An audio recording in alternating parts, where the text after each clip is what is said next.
Oh man, we're back, dude. Let's Oh, go. oh my goodness. What a Yeah. legendary remix of the song. Isn't that Holy like cannoli. an epic way to return to live streaming on the main channel? Because that's what we're doing tonight, boys. We're live streaming on the Yeah, main channel. Holy that's right. cannoli, I thought Batman. this was That's right. fake. Well, it is fake. There are real shows out there. This is not one of them. Oh,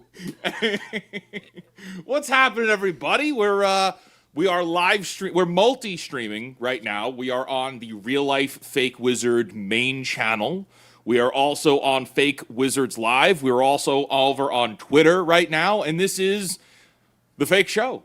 We're rebranding. We were doing Fake Wizards News, and now we decided we're going to try to change things up a little bit. You might see some new faces, you might see some familiar faces, and things are going to be a little more, I guess, exciting here. A little more exciting stuff. We're gonna be doing a little differently around here for now. But I think a little housekeeping before we get into it because we got a lot to talk about. So we are live streaming on the main Real Life Fake Wizard YouTube. But the video or the VOD after it's done streaming is not going to stay here. As soon as this stream ends, it will still be available over on Fake Wizards Live. So, keep your eyes peeled on that. Everything is going to be available over there after the stream ends, okay? YouTube still does not like when you live stream and also do videos on your same channel. You kind of can't do that. But we're gonna have fun. We're gonna hang out. I mean, my gosh, we're already seeing hundreds of you already across the internet. We're really happy to be seeing you guys. How are you doing? I feel like we haven't streamed in a long time. Is that No, true, or is that just me? It has been a couple weeks because last week we were amidst travel for the big meetup. And then the week prior, we were doing some other things. You had a little solo stream, and then the week prior was Siege, which we did an abbreviated stream. So it has been a little bit of time since we've done a proper show. So no, this is the first time in a while. Yeah, About a we're month. back. We're back. Well, We're back, baby. look, we have a theme song, which we really like. We got the theme song, but we're going to be adding like proper introductions and proper like stinger transitions and videos and such. We're excited for all of that, and but we're going to be doing a lot more moving forward. But with that, Tom, I'm seeing the chat like kind of flying right now over on the StreamYard end. Oh, We got to get to the people. we got to get to the people. All right, well let's just get over to the people then. How about that?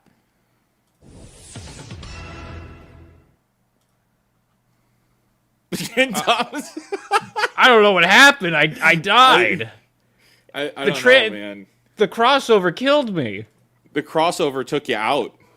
That's Am I funny. here now? Oh, I'm back Yeah, in you're Bikini back. Bottom, everybody. Hey. You're- Well, yeah. hey, how is everybody? I hope you guys are having a great Wednesday night. We thank you guys for spending it with us. Getting to some of your supers. We got Askutsuki Atreus for $2. I can't wait to see the new Lips Wizard. I swear, if those thumbnails get any worse, shout out to Hypnotic. If those thumbnails get any worse, it's going to be a community violation. Okay, it's going to be a TOS violation somewhere. Those images are cursed. I don't want to see them. Somehow they are getting progressively worse, which is really funny because one of the AI models just updated today, which means all of them are about to update again, which just means that those images will continue to be cursed images. Extremely. Shout out Hypnotic. Shout out and thank you for the 2. Really terrifying. We got Dawnbreaker 1 for a 5. Wizard, are you going to stream Gears E-Day campaign so we can go through the cringe together? Oh, hey, Tom. Well, hey, how are you? 100%. 100% we're going to do that. Most definitely, yes. You gonna do Most that with definitely. your fellow Hypno? Is that gonna be your Tuesdays and Thursdays? Well, I think we had been talking about trying to get a crew together because it's got 4-player co-op. So Oh, I yes, think it there is. might be a few of us playing that together. That'll be fun. Cool. But we'll see. I love that. Oh hey Tom had a very Tommy Wiseau feel to it at the end. Oh hi doggy. Had a Oh, very hi, doggy. oh hi doggy. But thank you for the 5. We got flying blind on a rocket cycle for 2. Good day all. Well, good day to you too. Good day to you as well. Hey Tom, what was the segment that we said we were going to start doing? What's it called? Oh, our hypotheticals. Tom's hypotheticals. Okay, no, So- but we had a different thing. I'm setting it up now. So something that we figured we're going to start doing here on these shows is we are doing the secret segment. Oh yes. Unlock. That's probably a better name than Tom's hypotheticals. Yes. Yeah. That's Tom's hypotheticals is boring, but the secret well. segment. That's what we're doing. Okay, so yeah, I'm the fake so wizard. that should be going up right now if I could spell segment correctly. And if we hit the super chat goal, we're gonna start doing these kind of secret segments at the end. Okay, we're gonna make extra time. We're gonna continue the show and do some hypotheticals, secret segments, maybe covering some extra news. But we appreciate that. We're excited. We're excited to get into the fake show with you guys because it's not a real show. There are other shows. This is just not one of them. No. And This is... your naming skills are super top notch. Can I just all right? Can we just talk about this then?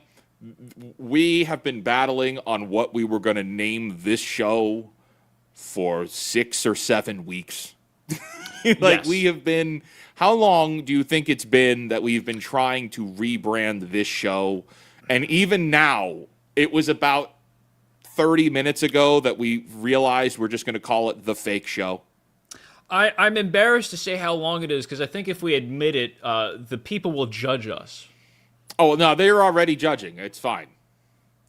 It's all right. We're already being judged. It's all good. Too long. Too long is the answer for how long it has trying to figure this out. But we got a fake show. Yeah, It's we got a fake show. It's a fake got a show, fake show but we gotta get to. we're talking real news on this fake show, okay? And we got real beards in the chat, unlike these fake ones. Oh, it's the Shout faux out, brother. warlock. Faux warlock is pretty. Faux warlock would be the warlock. would be like the evil Timu version of you. That would be your. That would be Too your. long. What do you mean by that? Hey, there are some funny clips if we get to them a little later on that from things that people are saying. Oh man, we got some good stuff. Tom. Yeah, like the cream of the what, Tom? Oh, the cream. The cream. It's just like it's just like. We gotta. Is that how we're gonna open the show? No, we do the Candace Owens clip. Screw it. Do the Candace Owens yeah. clips. We'll I'm gonna have to go find into it. Oh, the cream of the huh? Cream of the what?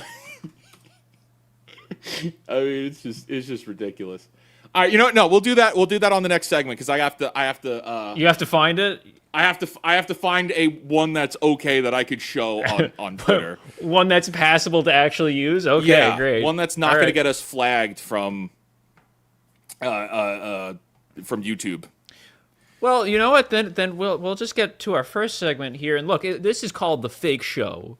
Well, that doesn't mean we're not going to cover the real news topics. So we're just going to get straight into it. We're going to cut right now to the news.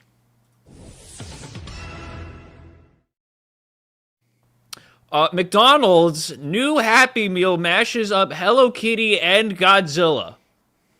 So, like I just said, we're getting to the real meat and potatoes, the real news of the story. So, at your local McDonald's coming August 18th, I hate that I knew the date off the bat, you could go to your local McDonald's and you could get yourself a combination. We're going to get to this in a little bit. I don't know what this guy's doing. McDonald's has a new Happy Meal with a pop culture mashup you probably didn't see coming. The new Hello Kitty and Friends X Godzilla Happy Meal. That's a mouthful. Coming to McDonald's starting Tuesday, August 18th, has one of 8 toys interfusing Hello Kitty characters and monsters from the Godzilla movies. The Kittyzilla Happy Meal, according to McDonald's Menu Spotter website, is the, quote, ultimate crossover where kawaii meets kaiju, making friends at first bite and proving that even the mightiest monsters have a soft side. I hate that line. I hope that's not actually a line in the... That made my skin crawl. Monsters have a soft side. That made my... I have goosebumps after reading that. That's horrible. So yeah, they're doing... You get a little Happy Meal toy, and you can get all of the different Hello Kitty and Sanrio guys. Where's the picture of them? There's all of them. There they are. All the stars are here. All the stars are here. You have Godzilla, Destroya, Mothra, Rodan, Space Godzilla, Gigan, Mechagodzilla, King Ghidorah. I don't know the Hello Kitty adjacent... Oh, wait, I think they have the name from... Okay, so we got Hello Kitty and Godzilla, Kuromi and Mechagodzilla, Melody and Mothra, Karapi and Ghidorah, Pom Pom and Gigan, Bats and Rodan, Choco Cat and Space Godzilla, and Cinnamoroll and Destroya. They forgot the H. Wizard, are you jumping for joy and excitement to go to McDonald's to get the Hello Kitty Godzilla crossover? I think this is going to be a chase object. I think this is going to be something that people race out to get. I think it's going to be hard to track down. I think the Godzilla fan base is strong, is mighty, but also the Hello Kitty fan base. Wow. Now, I don't know if it's going to be like it's going to break the news, right? I don't know if normies are going to be talking about this, but like the fact that if we look back in December, right, when we had McDonald's had like that Grinch team up thing, like there was that Grinch event with like the pickles, the dill salt, whatever it was. Oh, and you could get the socks. And then you get the socks, but those were sold out immediately, right? Wasn't it the same with the SpongeBob stuff, the SpongeBob at Burger King, like that was selling out. For some reason, you could tell there is something wrong with the Western economy because we are commoditizing fast food toys again. Okay? We're commoditizing. There is a chase after fast food toys, and I wish the wizard accountant was here to back me up on this because he would know. But like that's where we're at in the culture, and now this is a crossover you didn't think you needed. You would never even thought it yourself, and now having seen it, I'm like, that's right. That's exactly what we need as human beings, was the Hello Kitty Godzilla crossover. I think we are that much closer to achieving the cure for cancer, Tom. Not with this collab, because these figures, I think all of them have to have on there that California cancer warning on the back of them. But I don't... Wait, really?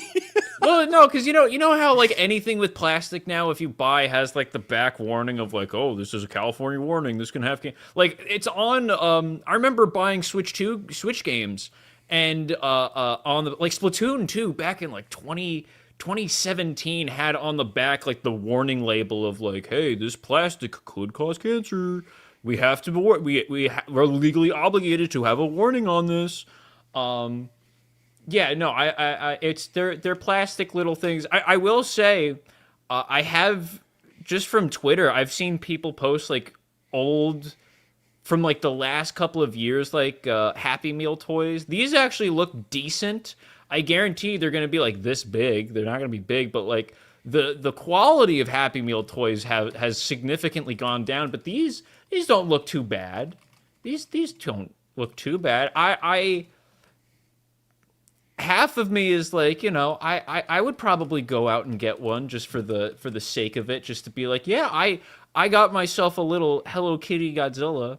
I want the Cinnamoroll Destroyer because I think it's a fun juxtaposition. You got the devil of the kaijus with the stupid looking bunny. I will say, I actually don't think I can say this because I think it would get us in trouble. Whoa! What are you dropping? Well, you dropping gamer Godzilla words over here, dude? We just started the show. No. This is a brand new show. What are you doing? Nothing like that. No, I was just gonna. I used to work retail, and we used to have Sanrio and Hello Kitty stuff, and Hello Kitty girls are the type of people that will Temple of the Doom, like Kali Ma, rip your heart out. Like those are Sanrio people. You think they're all, oh, it's so cute. Oh, look at the fun characters. I love all of that. And then it's like, you talk to them, and then it's like, they're vicious. I remember seeing a post online of like, oh, we were in line for something, and I was in line with something with my mom, and my mom had a little karapi guy on her bag, and she said something to someone online. It's like, oh, I love your little Sanrio guy, and she's like, oh, who's your favorite? It's like, oh, I like this guy, and the girl in line went, I hate you, like deadpan, completely just like they will full on just, you know. Is this like, I look at these characters. I don't know Hello Kitty. Okay, I'll admit it. I don't know Hello Kitty. But like, is there a show that these characters are attached to that you're supposed to recognize them, or is it just like Beanie Babies from Japan? That's a great question. I'm a man, so I don't know the answer. I don't know the answer. You're supposed to have the answer on this one, Tom, because like, where is the origin of the Hello Kitty? So I remember. So Hello Kitty is. I don't know. I the problem is like I could say things. I don't know if they're true though. Well, we could just make it up. This is a fake show. We could make it up. This is a fake. I was about to say it's a fake show. We do a little fake news. We do a little fake news, right? A little fake news on the fake show. We do a little trolling. I remember. I could have sworn they tried to do a thing where Hello Kitty is not actually a cat; it's a girl in a costume. Yeah, is that a little real? Girl in a costume. Yeah. Well, I mean, that's what somebody said, and it was pretty serious. Though. I remember people being like, "Oh, that's some BS." But something. All right. Besides the, well, let's first ask: are you going to try to get the figures? Are you going to go to McDonald's and get a Happy Meal? Yes. Is that something we're going to do a little vlog for? Going to get the Hello Kitty and Friends Godzilla collab? Yeah, I think we're going to have to. I think we've made that commitment now that this is something we're going to have to track down. You know, that's a video in itself. Rampant consumerism and getting and it's all structured on us going to different McDonald's to find all of the Happy Meals. I'm the Real Life Fake Wizard, and this is a depressive video about how we hunted down all of the Godzilla Hello Kitty figures from McDonald's. You know what? We should set that as the super chat goal for today. We should have that be the super chat goal. Only you can help us get all of the Hello Kitty Godzilla figures. Only you can make us go to multiple McDonald's locations. Industry Indigo, you just popped in. How do you feel about this news of Hello Kitty and Friends Godzilla collab? I have always felt like Hello Kitty had its place, and this does not feel like the crossover that I was expecting by any means. I love the idea of that being the super chat goal, that you guys would have to have this. You'd have to have all 8 of these by the time we go live next week. That would be awesome. Well, it only starts on. That would actually be extremely difficult because this only goes live. You'd have one day on Tuesday. Yeah, we'd have 24 hours. We'd have to start. We'd have to start. Do they have breakfast Happy Meals? We'd have to start at breakfast time. Yeah, keep going. If I look at these, I think Destroya is way too cute for what it's supposed to be. Like the little face inside the Destroya mouth. That's a little silly. That's why I want that one. I like that one. I will say, I don't know who the hell Choco Cat is. That's got to be a new thing. I don't know who the hell Choco. Oh, Space Godzilla. Space Godzilla. I mean, Hello Kitty Godzilla. I like that one. This is not bad. That is okay. I don't think any of these are necessarily bad. What is the deal, though, with McDonald's now? Like, with all the fast food doing these weird collaborations, we had Burger King and DBZ a little while ago. What's happening? So okay, DBZ and DBZ Burger King is happening. We just got the images for it. But there's also another, I believe it may also be Burger King. They're doing a it's either Burger King or McDonald's is doing a One Piece SpongeBob crossover. So it's both One Piece and SpongeBob at your either McDonald's or Burger King. And the little ship is a mashup of one of the One Piece characters and a SpongeBob character. I maybe I had a stroke and that's where I'm remembering it. Maybe that's not real, but I could have swore I saw that was real. And everyone was saying that in America we were getting Schmitty Warbenjankers and Brooke. Schmitty Warbenjankers. Is that his Van Jensen? Is that yeah? That's his name. He was number one. He was number one. How could you forget? He was number one. Yeah. Yeah. So that's everyone. You've now been informed. The other thing is I did not see this until I was pulling this up. There's also apparently a trend now where people are dunking their cheeseburgers in their Cokes. Well, that's just a sign of the times, Tom. I don't look. Wait, I need Indigo to summarize this for me. I have a belief, and you could tell me if I'm wrong here, that emotional attachment to fast food entities or fast food characters or like toys that we're seeing here, I think that's indicative of harsh economic times. And I need you to back me up on that because I think there's a case to be made. I don't know because the food is so expensive anyway. So like if it was like I have an emotional attachment, that's why I'm willing to spend the money, then I would say, okay, maybe I understand that one. But I mean, listen, we're at a time where people are buying the food, not eating the food just to get the little toy, because the little toy ends up being worth $50, whereas the sandwich is only worth 68 cents, but sold for $10.98. So harsh economic times, I would say yes, but I mean the fact that people are buying full meals just to get a toy because the toy is where the money is, that is absolutely insane. I mean, we're going to pull up and be like, can we just buy the toys? They won't do it. They're probably going to say no. They won't do it. You have to buy but the I don't meal. know. In our neck of the woods, it might be possible because we live in a terrible neighborhood. Tom, you were saying? So I was gonna say there is a very good chance that there is going to be hype behind it, but it's not actually worth anything. Because I remember they did a collab similar to this back in 2024, where it was the Sanrio characters mixed with Yu-Gi-Oh at McDonald's. I remember they had it in Canada when I was up there for an event, and then we later got it in the States. And you can get the full set of all of them. Was that another 2, 4? Get like 9 of them for $60. The full set is $60.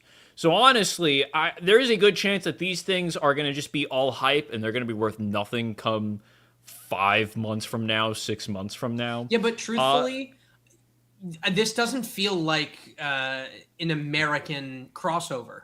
And what I mean by that is Hello Kitty has its place. You referred to them, Tom, and you said that it's a certain type of person that would be in the store for that.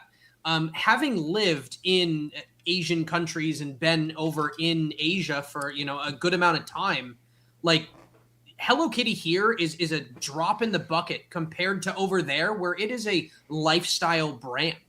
Like people build their life, they build their apartments, they build their every life decision on, does this get me closer to the Hello Kitty gods? And in reality, Hello Kitty gods, absolutely, Hello Kitty gods, Hello Kitty Godzilla gods. had Hello Kitty Godzilla. I thought that was pretty we've good. Ascended. But here it doesn't feel like people have that connection to it. So you bring up the point of like, why are they doing all of these crossovers? And truthfully, I think it goes back to, as a society, we've degraded to everything has to be social media driven. Everything has to be on social media. You have to. It's a hunt. They knew people were going to make vlogs. They knew some guy was going to be a wizard with a fake beard and chase all over McDonald's and make a vlog series. and try to find all these. And that was their goal. But it just doesn't seem like the United States is the right audience where people are going to go crazy for this. But it does seem like for some reason, for 6 months following, people will pay exponentially more than it's worth. Well, what is very interesting about what you said is we have literally next week to see if it is actually a massive hit or if it is, like you're saying, where it's probably not going to be as big. Because I remember seeing this on like an Instagram post, and I could have sworn this would have been just in Japan, because some of these restaurants will have exclusive tie-in events in other regions. It won't be everywhere. So that's where I was surprised to see, we're getting it in the US. I was waiting to see this was just going to be like Japan exclusive or well, I think they look at market else. size, right? Because realistically, the way that this works as the accounting side of this is they sign big contracts with Hello Kitty and with McDonald's saying we guarantee we'll sell at least this many. They look at, past data, since they have so much data, and say, okay, we bet we can move, 90 million units over the course of this 3-month partnership, 6-month partnership, whatever it is. And they say you get a fraction of that, or we'll just pay you outright for all the toys. Most likely it's a fraction. But this is a way for them to make money. And what a lot of people do, and I know this firsthand because I saw it when the Minecraft one happened, people buy this. They get the little Minecraft character, or in this case, the Godzilla Hello Kitty character, and it just sits right next to them for like a long time. Hey, they don't do anything with it. I have this one right here. I can confirm that. This is literally goo. It says Wizard's Brew. Goo? I don't know why I have it. Goo? You have goo on your desk? You got goo on your table? Yes. I've had it for years. You gotta clean that up. It's because every time I see you, Wizard, I say, I'm going to give it to him, and I forget every single time. What? He's gonna give you his goo. He's gonna give you goo. What are we doing? Whoa! This is the first show. Hypnotic's what are we about doing? to be mad. That's my goo. Anyway. My point is people just leave this stuff on their desk. They leave it on the counter. They leave this goo all over the house. It's disgusting, and people just don't. They don't know what to do with it. So they buy the toy. They don't want to throw it away. It ends up in a yard sale later on. Or for the few people that don't open it up out of the bag, they go to some, Steel City Con and they try to sell it there for $12, $14, hoping that someone's like, I need this to complete my collection or whatever. Right. If we reach the super chat goal, we will hunt down every single one of these. And that's a dangerous thing because I think we're getting pretty close already. So it seems like it. It's listen. Realistically, we're busy people. So if we do reach the goal, I will go out and find all of these. We may not have to do the two of us, but I will go. Wizard, I expect a 3-way call from Tom at 9:45 at night on the 18th in tears. Like I tried my best. I really do think there's viral potential for doing a video of like hunting these down. Like the guys that did we went to all the rainforest cafes in the country. Yes. I feel like you could do I am hunting down the Hello Kitty Godzilla collab Happy Meals from McDonald's. Yeah, and that would get hundreds of thousands of views.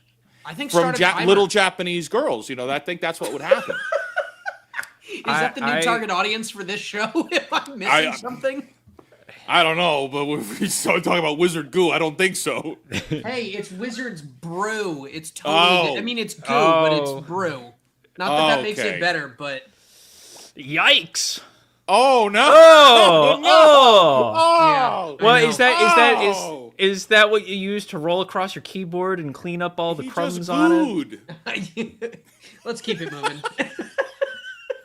All right, closing out. Moral of the story, Tom. Moral of the story. If we reach super chat goal, I will go out and collect all 8 Sanrio Hello Kitty Godzilla crossover Happy Meal toys, and that's a promise to you. I'm more interested in the seeing people. Tom do the Super Size Me with all the Happy Meals that he gets from having to eat while collecting all of these. Okay, well, if I'm supersizing, do I also have to get liver damage from being an alcoholic too, or can we circumvent that? You can circumvent that. That's okay. Good. We'll pass on that one.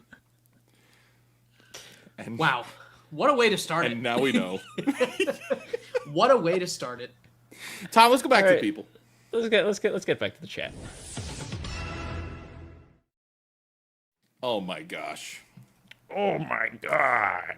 Oh right, my back. god. Get back. We're having a great time. We're having a good night. We got Chef Eddie 6164 for a 5. I heard you were fake wizard fighting in the Kumite, but I know the first rule is you can't talk about fake wizard fighting.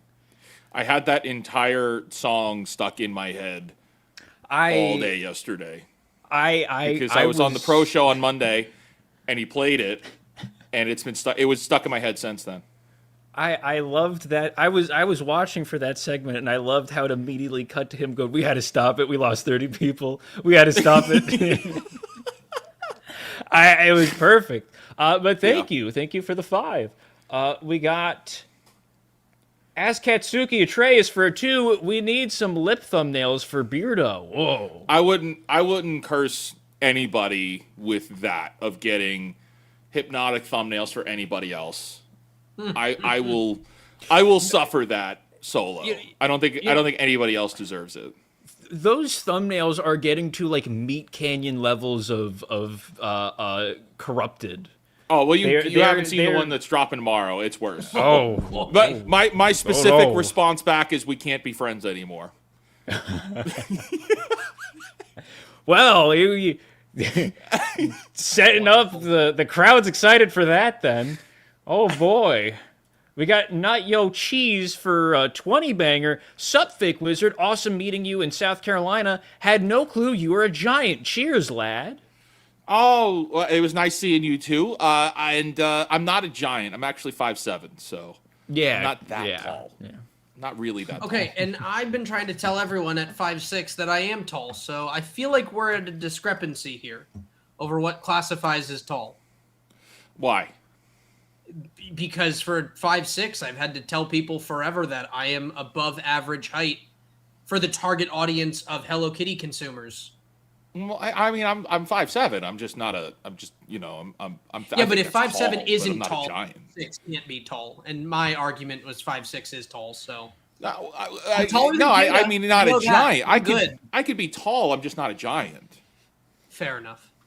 Yeah, All right, I can work with that. Yeah, we're on the same team. High five. I'm taller than Kata. That's you. all I need. We're good. Everyone's taller than Kata. Let's be real. His feet are in frame. Everyone. Oh boy.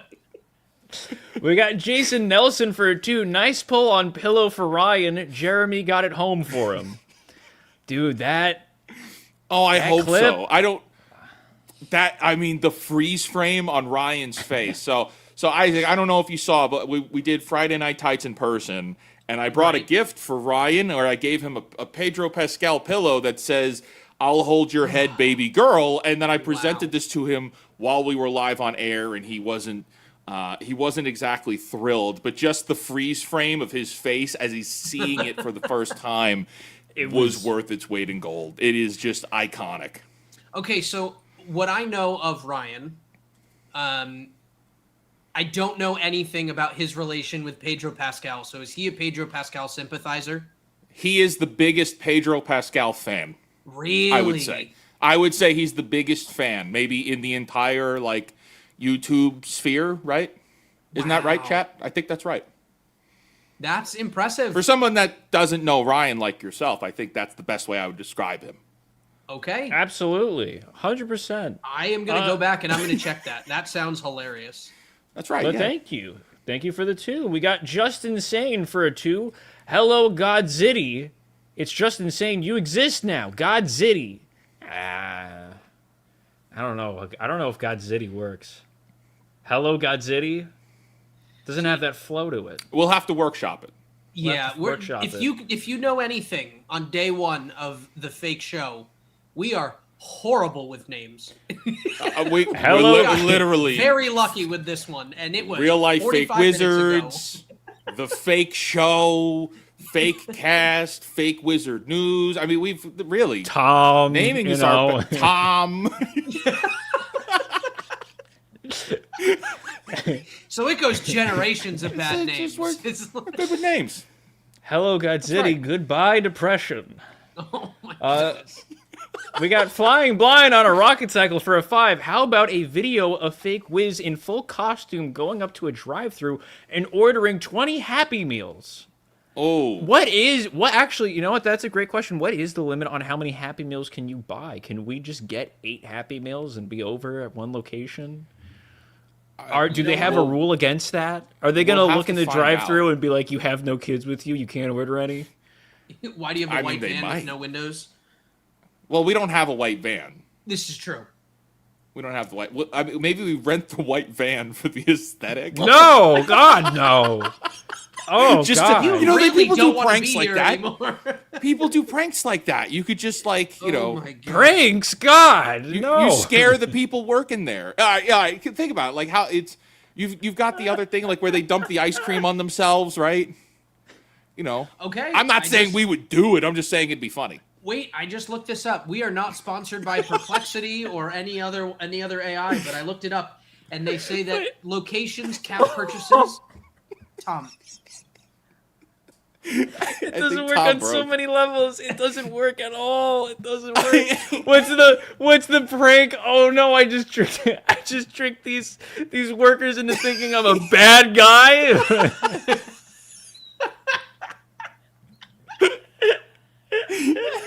oh no. Oh, I'm sweating. Oh. Oh, man. Yeah. Anyway, I It's just all good. looked it up. Yeah, And fun. apparently, McDonald's has a limit, depending on the location, of 3 to 6 meals per customer to prevent toy scalping. So They knew. that's straight off the McDonald's But- website. But what if you just keep going in a circle through the drive-thru? Dude, have the beard on one and then take the beard off. Yeah, and then put the that's beard back and then exactly take it it. back off. Yeah. Wow, you could theoretically get 12 of them doing that. I mean, I have other like outfits here. What Wait, if I just don't like you have a ton of the beards that we brought with us? I have a ton of beards. Just cut 'em I've in got, different, like- in different patterns and keep changing. yeah. You know, one is just a fake mustache, but it's my index finger here instead. Okay, well, now that you bring that up, I have a funny story. I went to Taco Bell a couple weeks ago, and if you've been to Taco Bell, at the end they always ask you if you want to donate for education. And I usually tell them, even though I love education, I usually say, no, I hate kids, just to mess with them. But then they asked me, they said, do you want any sauce? I said, give me all the sauce. Hey. The kid goes, you're going to regret that. I go, I don't think I am. So I pull up to the window. He hands me a suitcase.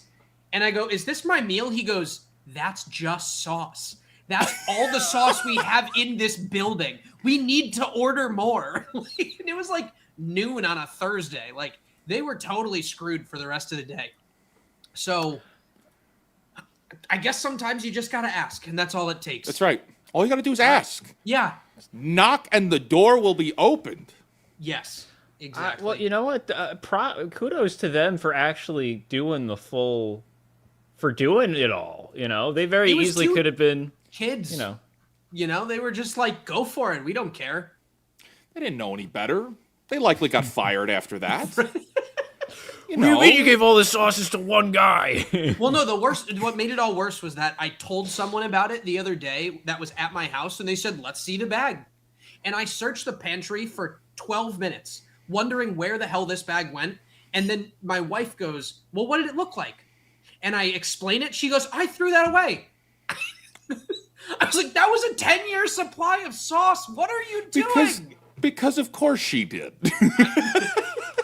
Hey, but that would've is been a on heavy- brand. And then everybody there just looked at me like they thought I was lying, and I wasn't. I just had no proof, but it wasn't my fault. Ugh, Now I'm sad. these things happen. I know. So good luck on your quest to Yes, find all of we them. are. The quest Do it. onwards. We got Rangev248 for a 10. This is still way better than the Pokemon McDonald's collab, where people were pulling out free cards and leaving the bag full of food in front of the building. Yep. Anyone have that clip? Those are just savages. I do remember that. They're terrible. Those are just savages. Unfortunately, there is a chance that you are going to have that type of audience trying to get these. There is the possibility. Should be sentenced. They should be sentenced to having all of the pigeons from New York poop on their cars. 7,000. That is what should happen. Your punishments are cruel and unusual. 7,000 pigeons poop on your car. You know, we're just wizards here. We're completely. We got D Draconic for a 2. It is McDonald doing the collab with SpongeBob. So okay, I was right. It's McDonald's. It is McDonald's. Wizard, as I'm doing these supers, can you quickly pull up the One Piece SpongeBob McDonald's collab just to show what I'm referring to? Getting back to these, because it's crazy. It's crazy. Wait, One Piece SpongeBob McDonald's? One Piece SpongeBob McDonald's collab, and this is real. And this is real. Oh, is it in the United States? Because this is ridiculous. I believe it's coming to the States. I think it starts in. It may start originally in Japan, but apparently it's coming to the States. Yeah, but is it like the KFC one where it was at 6 locations? No, it's supposed to be. It's supposed to be like a Happy Meal toy. Oh my goodness. We got Askatsuki Atreus. Oh my God, Wizard, clean your goo up, dog. Look, we're trying. It's not that easy. We're trying. It's not that easy. I've got a trace for 2. Brew is just another word for bro goo. Bro goo. I don't think it is, but is that okay? I don't think. I don't think it is. Oh my gosh. Oh man. Wait, did you find it? Yeah, I got it. I got it. Right okay. All right. Yeah. Oh, we did. We talked about this. Or I talked about this. One of us, we did this on stream, but that was a different show, so it didn't count. Yeah, we did. It was a different show, so it didn't count. Yeah, okay. We got the SpongeBob One Piece, SpongeBob Luffy, Plankton Usopp, Squidward Sanji is kind of funny. Man, these crossover collabs. I'm telling you, it is an indicator of harsh economic times. I just don't have the proof. Trust me, bro. That's all I gotta say. Sounds credible. That's all I gotta say. Trust me, bro. What is my source? I made it up. I made it up. All right, let's get back to the people, Tom. Getting back to the people. We got Dawnbreaker 1 for a 5. I stopped playing Gears after 4. The robot enemies were boring as spit, and after I saw who the protagonist of 5 was going to be, I said, nah. Absolutely. I don't disagree with you at all. Gears 4 was extremely boring. The robots are a terrible addition to the franchise, and Gears 5 is not good. Gears 5 is boring. It's not good. It is an interlude in between, meant to bridge. It's like the Act 2 of this story, but it's a very bad Act 2 that costs way too much money. It nearly killed the franchise. I think E-Day's got a lot of baggage with it, man. A lot of baggage. But thank you for that. Shout out. We got Dawnbreaker 1 for a 5. And since the first trailer of E-Day, I said this is going to be trash. I predict the E-Day campaign will be on par with Halo campaign Devolved. Now, you know what? That actually is going to be a great comparison when E-Day comes out, is how does this shape up to Halo campaign Evolved? Because that was not doing good, and we're going to talk about that a little bit soon. Yep. Absolutely. So it's going to be an interesting metric to use. But thank you. We got Debuff Bluff for a 5. Yay, white people. Yeah, white people. Yeah, don't make white that people. Statement at a WNBA game. No, you definitely can't. Shout out to friend of the channel, white people. White people. Hey, No. We got Jacob Bauman, member for 6 months. Goo, hope your fellas are having a nice day. P.S. Excited for new Gears. Appreciate your review, but beta wasn't enough. Need the full Gears fix and review. Yes. Well, thank you for that. You're just you're ready for the beta to come back, because that's what, tomorrow, isn't it? Comes back tomorrow. Yeah, beta is back online tomorrow, and I was hoping that we would be able to stream it tomorrow, but I don't know if we're going to be able to, because we'll see. I don't know. We gotta find out. But I'm optimistic. They said they were making changes. They said they were already making updates based on the pre-beta, or the closed beta rather. So I'm excited to see what we get next. Yeah, shout out. We got Walter Thomas for a 199. Put real life fake wizard on a skateboard and order Happy Meals via drive-through. I just want to see the wizard on a skateboard. I don't care if he even goes through the drive-through. Look, Wizard has the coordination of the Chef Boyardee can rolling down the street in the early 2000s commercial. Unfortunately, that him going through the drive-through would be like a Jackass clip. Like, that would be the that would be what that is. Put him in full bubble wrap, or like Ralphie or the son from the Christmas Story. I'm the real life fake wizard, and we're getting Happy Meals. Oh my goodness, man, these are so good. You know, I don't attack you guys that much.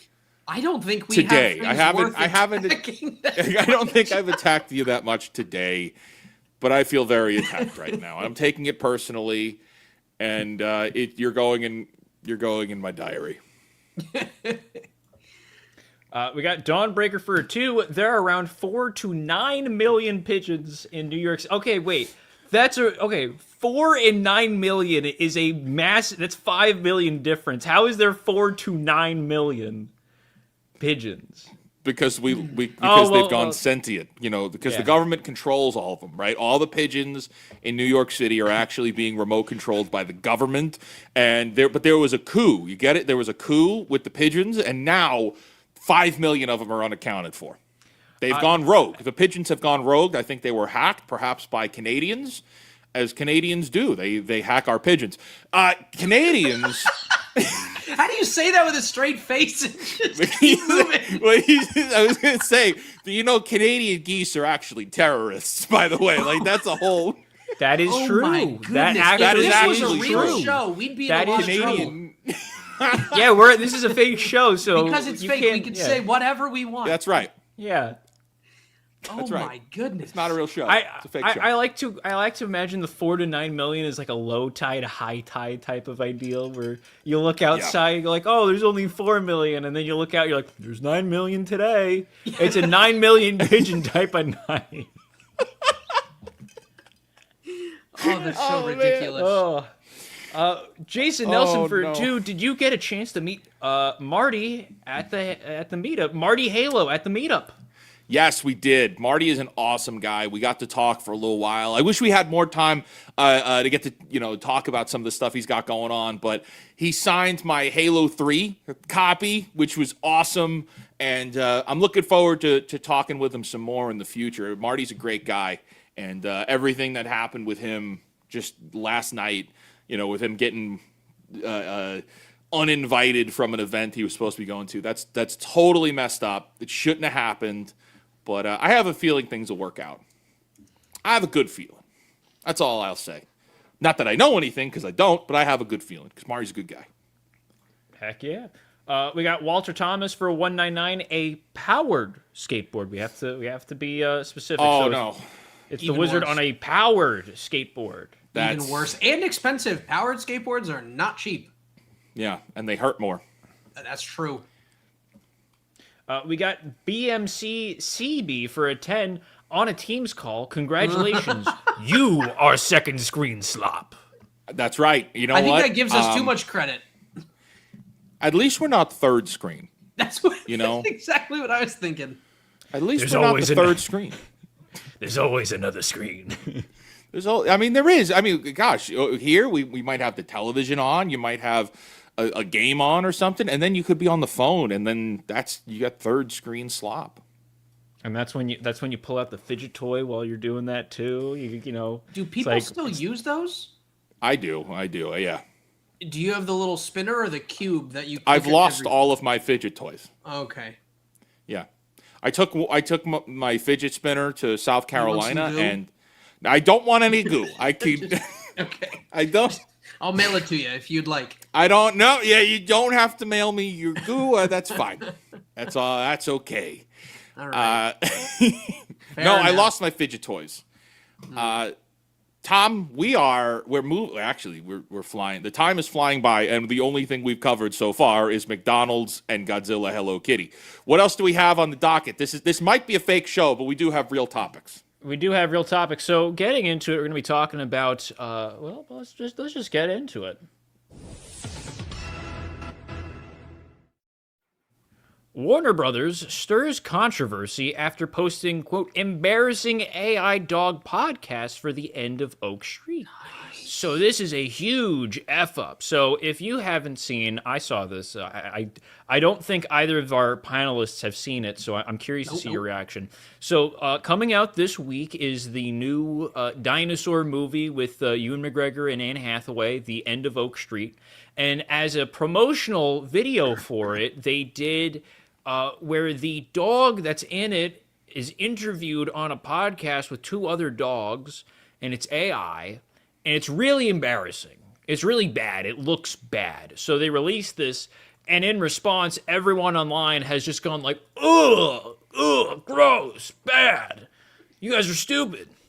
So this is what is covering it. I believe it's in here. If not, I will try to pull it up on a second. I'll see if I can find it. Is it on YouTube? Yes, just look up. You should be able to find it.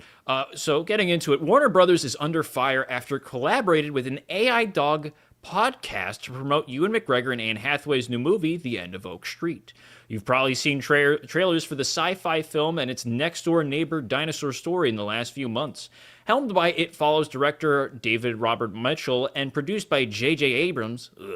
The End of Oak Street follows Greg, McGregor, Denise, Hathaway, and the rest of the Platt family after their cozy suburban neighborhood transports them to a strange land. What does that have to do with AI or dogs with a podcast? That's the same question viewers online have asked all weekend. Her ears perked up and eyebrows were raised when Warner Brothers announced it had collaborated with generative AI-centered dog podcast Dog Park for a new promotional video for The End of Oak Street, starring an AI-generated golden retriever named Goldie and French bulldog Frenchie. The video features an artificial intelligence version of the film's real-life dog star, Starbuck.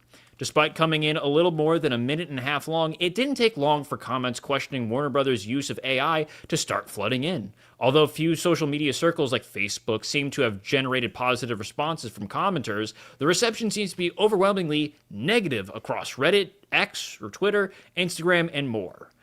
So yeah, I did not realize that it was... I thought they made this specifically for the thing. I didn't realize there was a AI dog podcast. So that's actually... I think that's actually worse than it being an original ad. Because this is comparable now to everyone's favorite show, Fruit Love Island. That's exactly where my mind went. That is exactly what I thought. See, great minds think alike.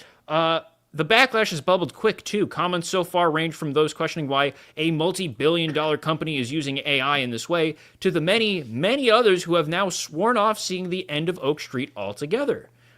Wizard, were you able to pull it up? I did find it.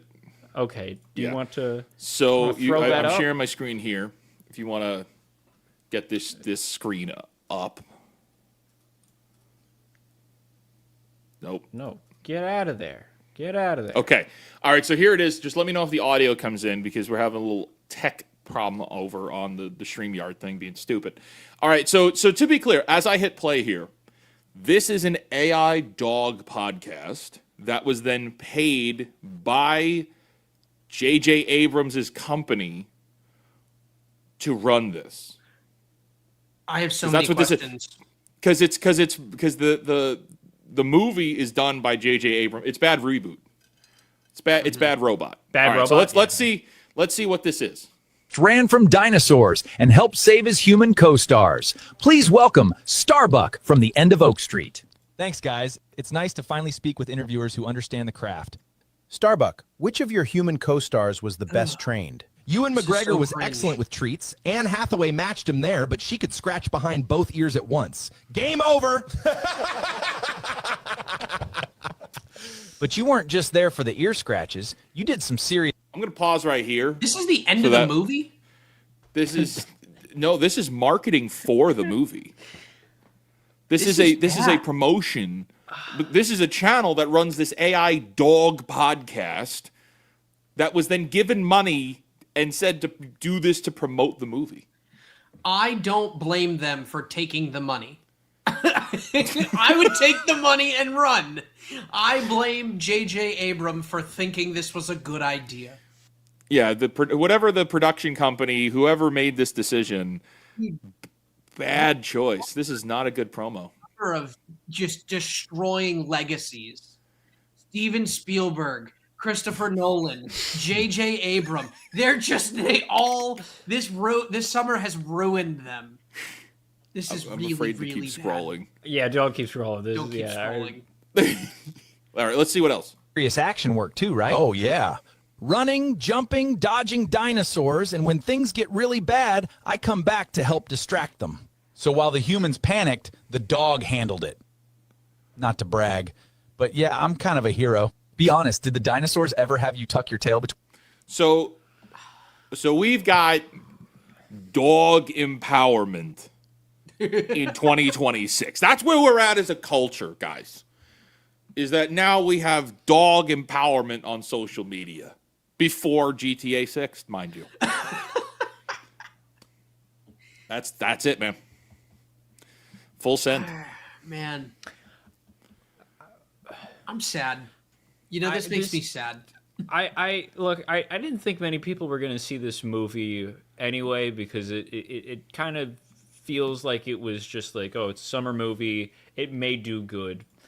I don't think it not doing well. I don't think can be entirely blamed on this promotional item. I don't think that's going to be the reason why this movie flops. I think this movie was going to flop, but there is going to be people who say they're going to point at this as a like a beacon of like, if you use AI, your movies are going to fail. Like there is going to be people who try to use this as a banner to be like, oh, we can't use this anymore. I mean, this is absolutely going. Yeah, that's going to happen. They're going to say like, oh, this movie would have done better if it wasn't for that one dog ad. But if we look, like, how many views does this actually have? Do we see it here? I don't think it shows it on the desktop. I also don't want to exit this because I'm afraid it'll make us replay it, and I can't skim it. Let's just finish the trailer first. Between your legs? Absolutely. I ran, jumped, and acted like dinosaurs were right behind me. Yeah. All while keeping my eye on a tennis ball. You pulled that off for a tennis ball? Please tell me they treated you like a star between takes. I do want to say, I do think it's a unique idea to do something like this. Just from the marketing angle. Like, if you were to take the AI out of it, animal videos make tons of money. Let's be real. They make tons of money. People like watching dog and animal and cute cat videos. So it doesn't surprise me that there are channels that would do this dog podcasting thing. But my next question is, who does this appeal to? Like, who specifically does this? Does anything like the animal videos? Who do animal videos appeal to? Well, normally it's going to slant towards mostly women, but mostly people that are animal lovers. So from a marketing standpoint, to put something like this in front of people that, hey, the dog is a big part of this movie. If you like dogs, go see the dinosaur film. Like that in and of itself is not a bad idea. That is a very unique marketing strategy. Yeah. So to that point, though, as this movie is coming out, at the same time we have, I believe they're doing like a Paw Patrol movie with dinosaurs too, I heard and about everyone's that. using this as the comparison because in their ad they did one, but it was an actual dog.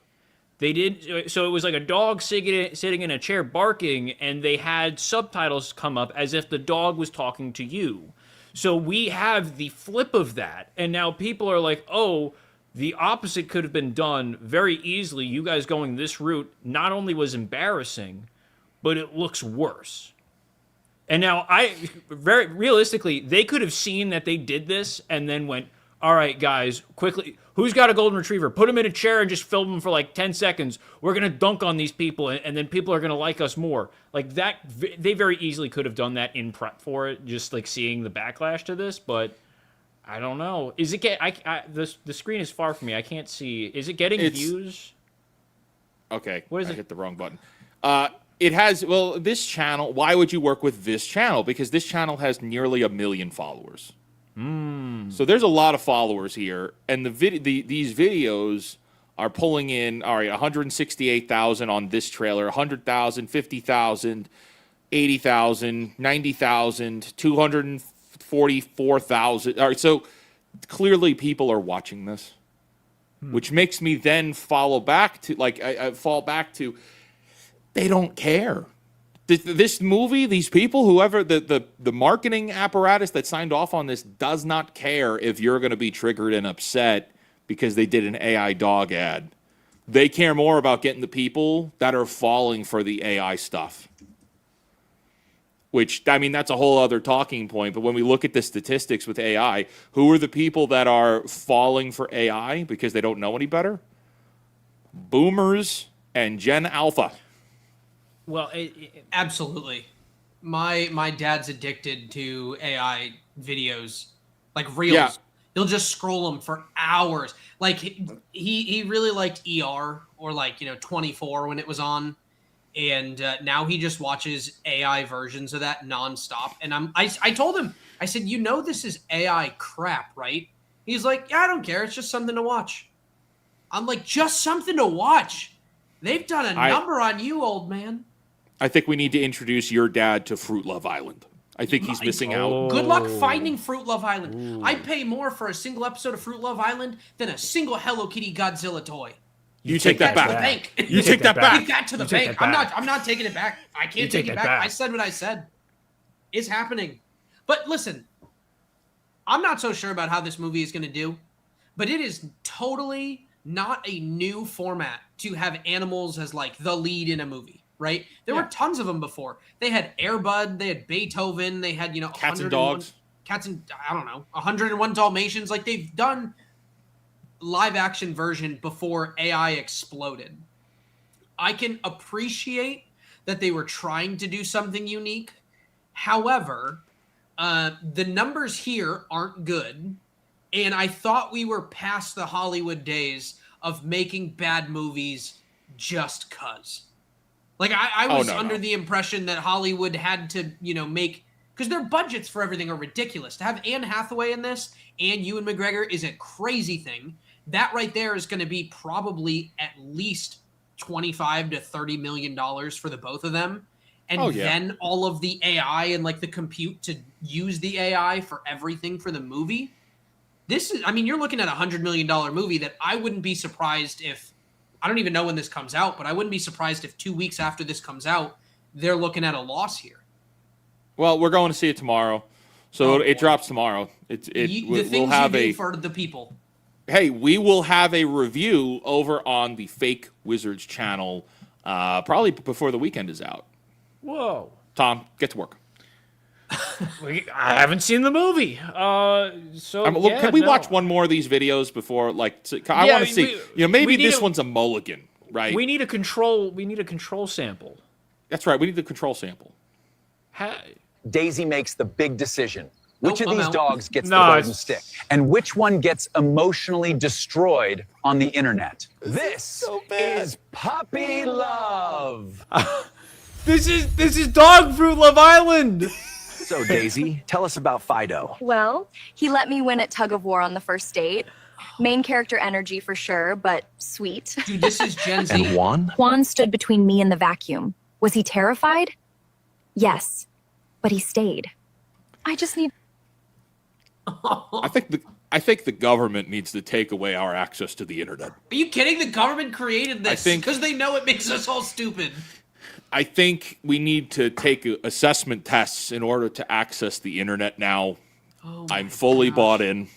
I think it was fate that you'd click on that video and we get dog fruit Love Island. There, you can't make that up. You can't make that up. This is Wait, can we look at that one comment? I wish both of them could win. Some people are really into this. but look at all That's the a hearts. bot. Those are Yeah, but those these are are paid for bots. accounts. This is No. dead Paid for internet theory. accounts. These are bots. That's dead. No, I don't believe know. it. Daisy is the perfect hostlerette. Beautiful cheekbones. Beautiful cheeks. You guys are really the cutest. I don't want to be here anymore. Can we move to the next topic? This is making This my was stomach supposed hurt. to be a real show, but this is a real doom and gloom episode. This is so bad. Oh, Don't you want to see how this ends? No. Puppy, Puppy love, love. man. puppy love. What are we doing? I know what I don't Separation love. anxiety. This is a disaster. He just got this is- adopted. That guy just got adopted. Yikes. Yeah, wow. Yikes. Well, the end of Oak Street comes out this Friday. Are you going to see it? Let us know. Let us know in the chat. All right. I And think with we that, should do we're a going to. private IMAX showing. A private. Yeah, we still you can't get IMAX because of the Odyssey. Well, Yeah. we'll wait. October 1st. Get ready. You guys, Thanks, you guys are Christopher ridiculous. Nolan. We got X-Ray Girl says this chat is barking mad, and then Kara says this is rough to watch. Mods, please ban each of them For legal reasons, that was a joke. for really. Yeah. Tom, what do we got next? We're gonna quickly get back to the chat. And as I'm going through here, did you find an article for the James Gunn topic? Oh, let me see, because I figured started that- that and then I got distracted. Oh, that was the thing. We got Kyle Hip Chen for a 199. Dirt track racing on TV and you guys on the iPad. That's some a great serious. night. Or Yeah. day, or wherever the heck you That are in the sounds world. great. That's fun. Hell yeah. That's a good Hell yeah, Wednesday brother. or Thursday or Tuesday, depending on where you are in the world. Shout out. We got Pyre Raptor 8826 for a 10 banger. Everyone, don't give in to the loneliness Hollywood and gaming corpos want you to feel. They do this because they're cowards and weaklings when it comes to addressing their own inner demons. Yeah. Yes, very true. True. Couldn't say it better myself. I believe Wizard is doing a video on a similar topic of how the creators and their inner demons are a little bit. Oh yeah, weak. the next video we drop is going to be on the Morally Gray Yes. writing. So that'll be dropping tomorrow morning. Wonderful. Yeah, that one's very good. Okay, and then did Okay. you just sent the? I just link? dropped I dropped the link in the private. Actually, I can just share it here when we're ready to go through it a Alright. little bit. No worries. We got appreciate you. We got Dawnbreaker for a 2. You can thank Canada for this pot. No, you can't. I'm not even. No, you can't. Thank Justin you, Canada. reached out to us. Justin and Mark both reached out to us. We turned them down for interviews. Yep. We did. Yes, we did. You can know that's real on the fake show. On the fake show. We got Dawnbreaker for a 5. Gen Alpha are growing up on AI, and boomers are used to slop already, thanks to cable TV. I gotta watch my picture shows. Oh, Shunny G, I watched a video of a dog fight a man. It was quite humorous. It was funny. You know, Grandpa, that this was is real. making me realize doing this that as much as I dislike America's Funniest Home Video because I really find them very boring, at least they're real videos. Yeah, You know, you get okay. up Yeah. there doing like Yeah. it's not unusual, and then like they're actual videos. So even though they're not funny, they're not AI, and that's actually a breath of fresh air.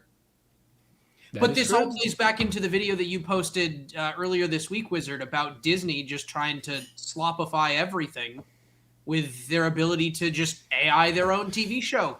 You just want your name to show? Boom, there you go.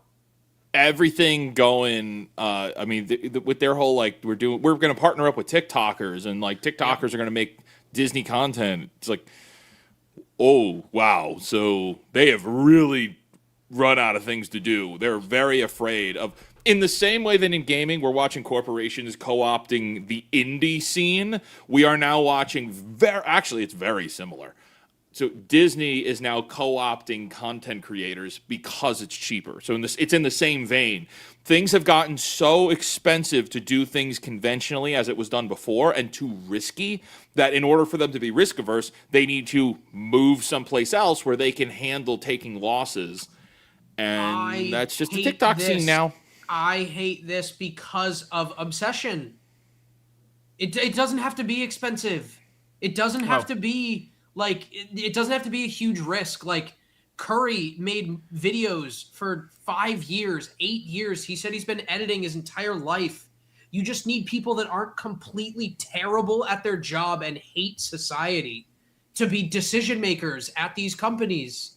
And that's the problem, because they're just like, we have no creative soul anymore. We'll just type it into ChatGPT and see what it gives us. So it sucks because, Expedition 33 came out last year, right? Yes. Yeah. Last April. Expedition 33 and then Obsession have completely proved everything we've talked about, that it is still possible that people just want good games and good stories. And if you can do that, people will pay. However, nothing changes. It's just like, hey, congratulations, you've won. Expedition 33, now you can go hire more people. Then they're going to probably turn into a massive studio, start making crap. Curry Barker, congratulations. You just made your bag for the rest of your life.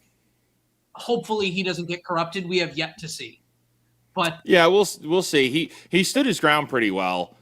With they wanted him to Universal or Blumhouse wanted him to change the ending so that, like, I just won't spoil it. They wanted him to change the ending, and then he said no. And they offered to give him more money, and he still said no. If they had changed the ending, it would not have been the box office explosion hit that it was. At all. I think that's what's nice about it, though. You can go watch the interviews where it's like him and then a couple of the other people that were in the video, like, actually talking. We did this scene 12 times, and we did this scene 8 different ways. And, like, that's what we need. Be creative. Try something. Throw it at a wall. See if it works. And, like, with this AI boom, it's just like instant gratification of nothingness. We're literally, and this might be too in depth, but, like, we are ruining dopamine receptors for people because it's just, like, instant of, like, I heard my name on TV. And then they're just, like, satisfied with anything. Oh, dude, we see it in our comments on main videos, on the main channel videos. We see it all the time. We have somebody that'll say, like, there's too much movement in your videos. Like, there's too much on screen. The backgrounds are distracting. And then I'll say to them, like, look, TikTok has ruined attention spans. Oh, yeah. Like, we have to keep moving. But then on the same video, and they'll agree with me. We'll be like, okay, I understand. Like, that makes a lot of sense. The people that say there's too much movement are usually a lot nicer than the people who say, this is boring. Because the people that are saying this is boring, they're shot. They are shot beyond belief. Their minds are gone because of TikTok. Yeah. Sad. Yeah. Thank you, Kanye. Very cool. We got Nathan Cassidy 721 for 499. We sure these aren't held up by bots? Biological phony pyromancer? There's a lot of bots. We are definitely getting to a place where there's more bots on the internet than people, but anything's possible. I try to take it at face value. I try to take things at face value unless proven otherwise. Fair. We got Justin Sane gifting 1 real life Fake Wizard membership, or Fake Wizards Live membership. 1 Fake Wizard, only 1. That's pretty funny because that came in when I said that Justin reached out to do an interview on the show. This came in 4 seconds after I said that. Thanks, Justin. Got him. Right. Thank you. We got RDM Gergs for 5. So, real life fake wizard, if you could cast fireball on the game industry or Hollywood, which would it be? Who's getting that hypothetical fireball on the fake show? Hypothetical in Minecraft. I mean, I feel like I need to define what does that mean? Like, am I destroying it permanently, or am I like destroying it so that it can rebuild? Like, are we doing an Age of Ultron here? So I'm just going to assume which is I'm going to reframe your question because it's a good question. Which one would I try to fix first? Probably gaming. I think the rot of Hollywood runs too deep. I think we're at the edge of technologies being available, especially when we look at Unreal Engine 6, which is on the way, and all the things that they're dropping. So, like, you're going to... A regular kid in college or a regular kid in high school is going to be able to make video games like it's nothing on a laptop. And that's your fireball right there. That's your fireball, because it's going to open the floodgates that anybody can create now. And I'm more excited for that, and I'm more optimistic about that than I am about Hollywood. I think Hollywood is spent. I think we're toast. I think we have things like Spider-Man. We have manufactured hype and manufactured successes like we have with the Odyssey. But yeah, the movie business is not doing nearly as well as it was even 5 years ago, even during the COVID era. Yeah, financially we might do a little bit better here, a little bit better there. The margins might be a little bit better, but gaming is really where creativity is going to be able to thrive soon. So that's what I'm more excited about, for sure. Good question. Great question. We got Nathan Cassidy for a $4.99. Sure, you can go cheaper, but these people got addicted to big paychecks. Non-artificial deceptive druids. Yeah, but all right, sure, they got addicted to the big paychecks, but that's where you go, hey, well, you either got to make better, or we're going to lower that. You know, you bring them in for cheap. If it can be done for cheaper, you can still try to do it. Yeah, those paychecks don't keep coming in if people decide to stop going. Yeah. I think companies like DC with Warner Brothers, right? I think Warner Brothers is going to have to get comfortable. Firstly, cutting James Gunn, but secondly, they got to be comfortable shipping movies that just scrape by. They need to get those budgets down to very thin budgets. These production budgets need to go lower, which is an impossibility because of how they've unionized Hollywood to death. Like, you're just not going to beat that now. How everything and everybody it's completely, the unions have taken over. And yeah, I mean, unions have their uses, of course, but in Hollywood it is union corruption. It is a corruption, and it is not good for the creative process at all. And that's not to say that the corporation should have more power, because they shouldn't. It's just you can't get anything done. You can't get anything done, and everything costs more money artificially because you know you could do it for cheaper and less. But shout out, good question. Yeah. We got Emo for Life for $4.99. Anyone see the EDP doc? You got Chris Hansen, Chris Chan, Penguins, Charlie Keemstar, Boogie's in it. It was like the Infinity War of social degenerates. I have not seen the documentary, but my buddies showed me the clip of when it pivots over to Chris Chan, and it's like, huh? What are they doing here? What? Aren't you supposed to be in jail? No, have not seen the EDP documentary. I don't think we have time for that, but also I don't think we can review that. No, I wouldn't. I don't know if we could review that. It's like the Grinch says, I wouldn't touch it with a 39.5-foot pole. Yeah. But thank you for the $4.99. Hypnotic. You try to take it in the face. Oh, no, I take it at face value, not I take it to the face. No, not I take That's it at not face what I level. said. Oh. Yikes. All right. Yikes. Shout out. making thumbnails that are forbidden. We got Cursed thumbnails. Wolfle McGruffle the third, fake wizard. It's me, Wolfle. I think that you should talk more when you're on F&T because you're taller than everyone else on the panel.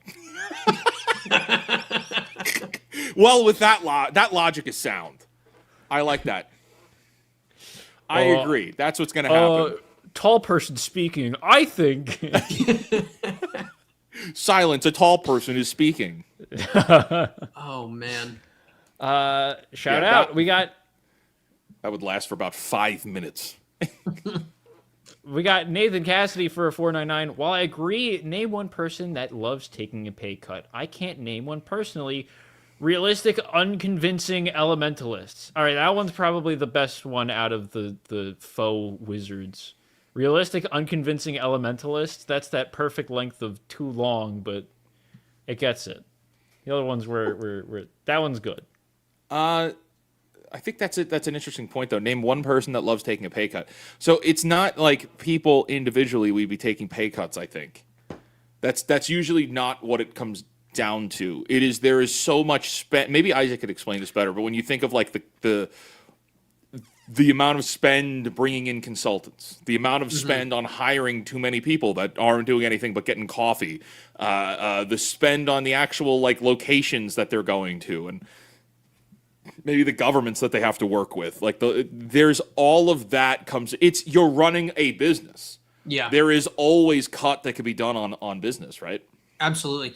Yeah. I mean, the first thing that came to mind when you said this, rather than just going right into like Hollywood and how pay cuts could happen, is the Wii and like the Wii U and like old Nintendo. Like back in the day before it made it to where we are now, Nintendo wasn't doing so hot, and like their executive team like made the decision of like, we're gonna kind of like put our money where our mouth is, and we're gonna take a pay cut. Do you find that anywhere nowadays? Absolutely not. They pay everyone top dollar for everything. I think the 90 and like early 2000s, maybe to 2003, where people were willing to do that, that's gone. That's not going to happen anymore. So pay cuts, not really a thing. But when it comes to like, how do we save money? You can think about every single movie as a business, because it really is. It's, you have a profit and a loss. How much money did we make? How much money did we spend?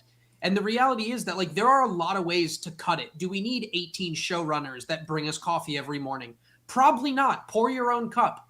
Do we need, all of these people for the editing? Probably not. Do we need 84 set designers? Do we need X, Y, and Z? And that's why we talked about it a while ago, but there are shows where they're cutting like 12 people here, 18 people there. We talked about it with 30, and 30 said like, I've been in the business. Sometimes there's just a lot of overlap where you don't need it.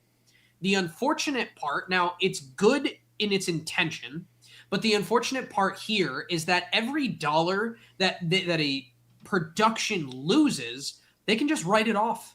They can just say, oh, we don't really need to worry about it because we can write it off, and then we don't end up paying any taxes on that. So it really just counts as a loss. And like, yes, I understand the value of writing things off. For those of you that don't know what writing off is, basically, oh my God, I'm going way too far in this. But basically, for people that work a standard job and they get paid, they take your taxes out. For businesses, they pay you the full amount, say $100, and then you take all your expenses out and you pay taxes on whatever is left. There are tax incentives, there are tax breaks, there are tax implications to doing these things. And we just are giving people way too much. And that's the problem that we have here. There are ways where we could cut a $400 million movie or a $400 million game into a probably $100 million, and it would probably be a better product overall. So that's really the issue that we have. This is no different than education. This is my last point. In the last, 40 years, education didn't become more expensive because it became more expensive to teach people. It became more expensive because of the bloat that happened in the administration. That's the same thing that's plaguing Hollywood. I mean, sure, you have to pay actors a little bit more when they're big names, but what happened to giving no-name actors a chance? What happened to giving people a chance that actually could be something. And I think taking it back to Obsession, that's what we saw.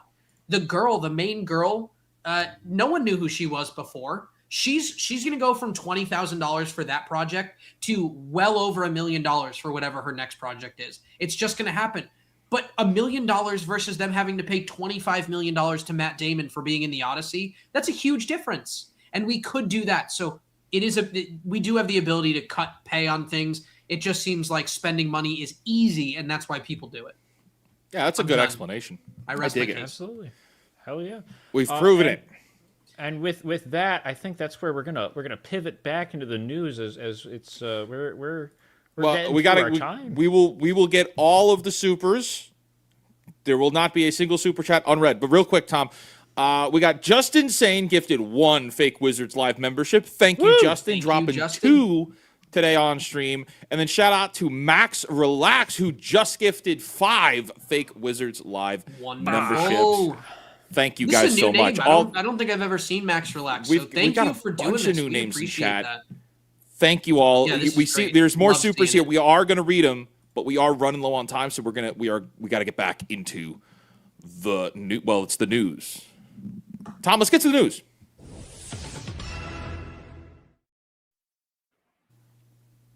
All right, pulled up on your end.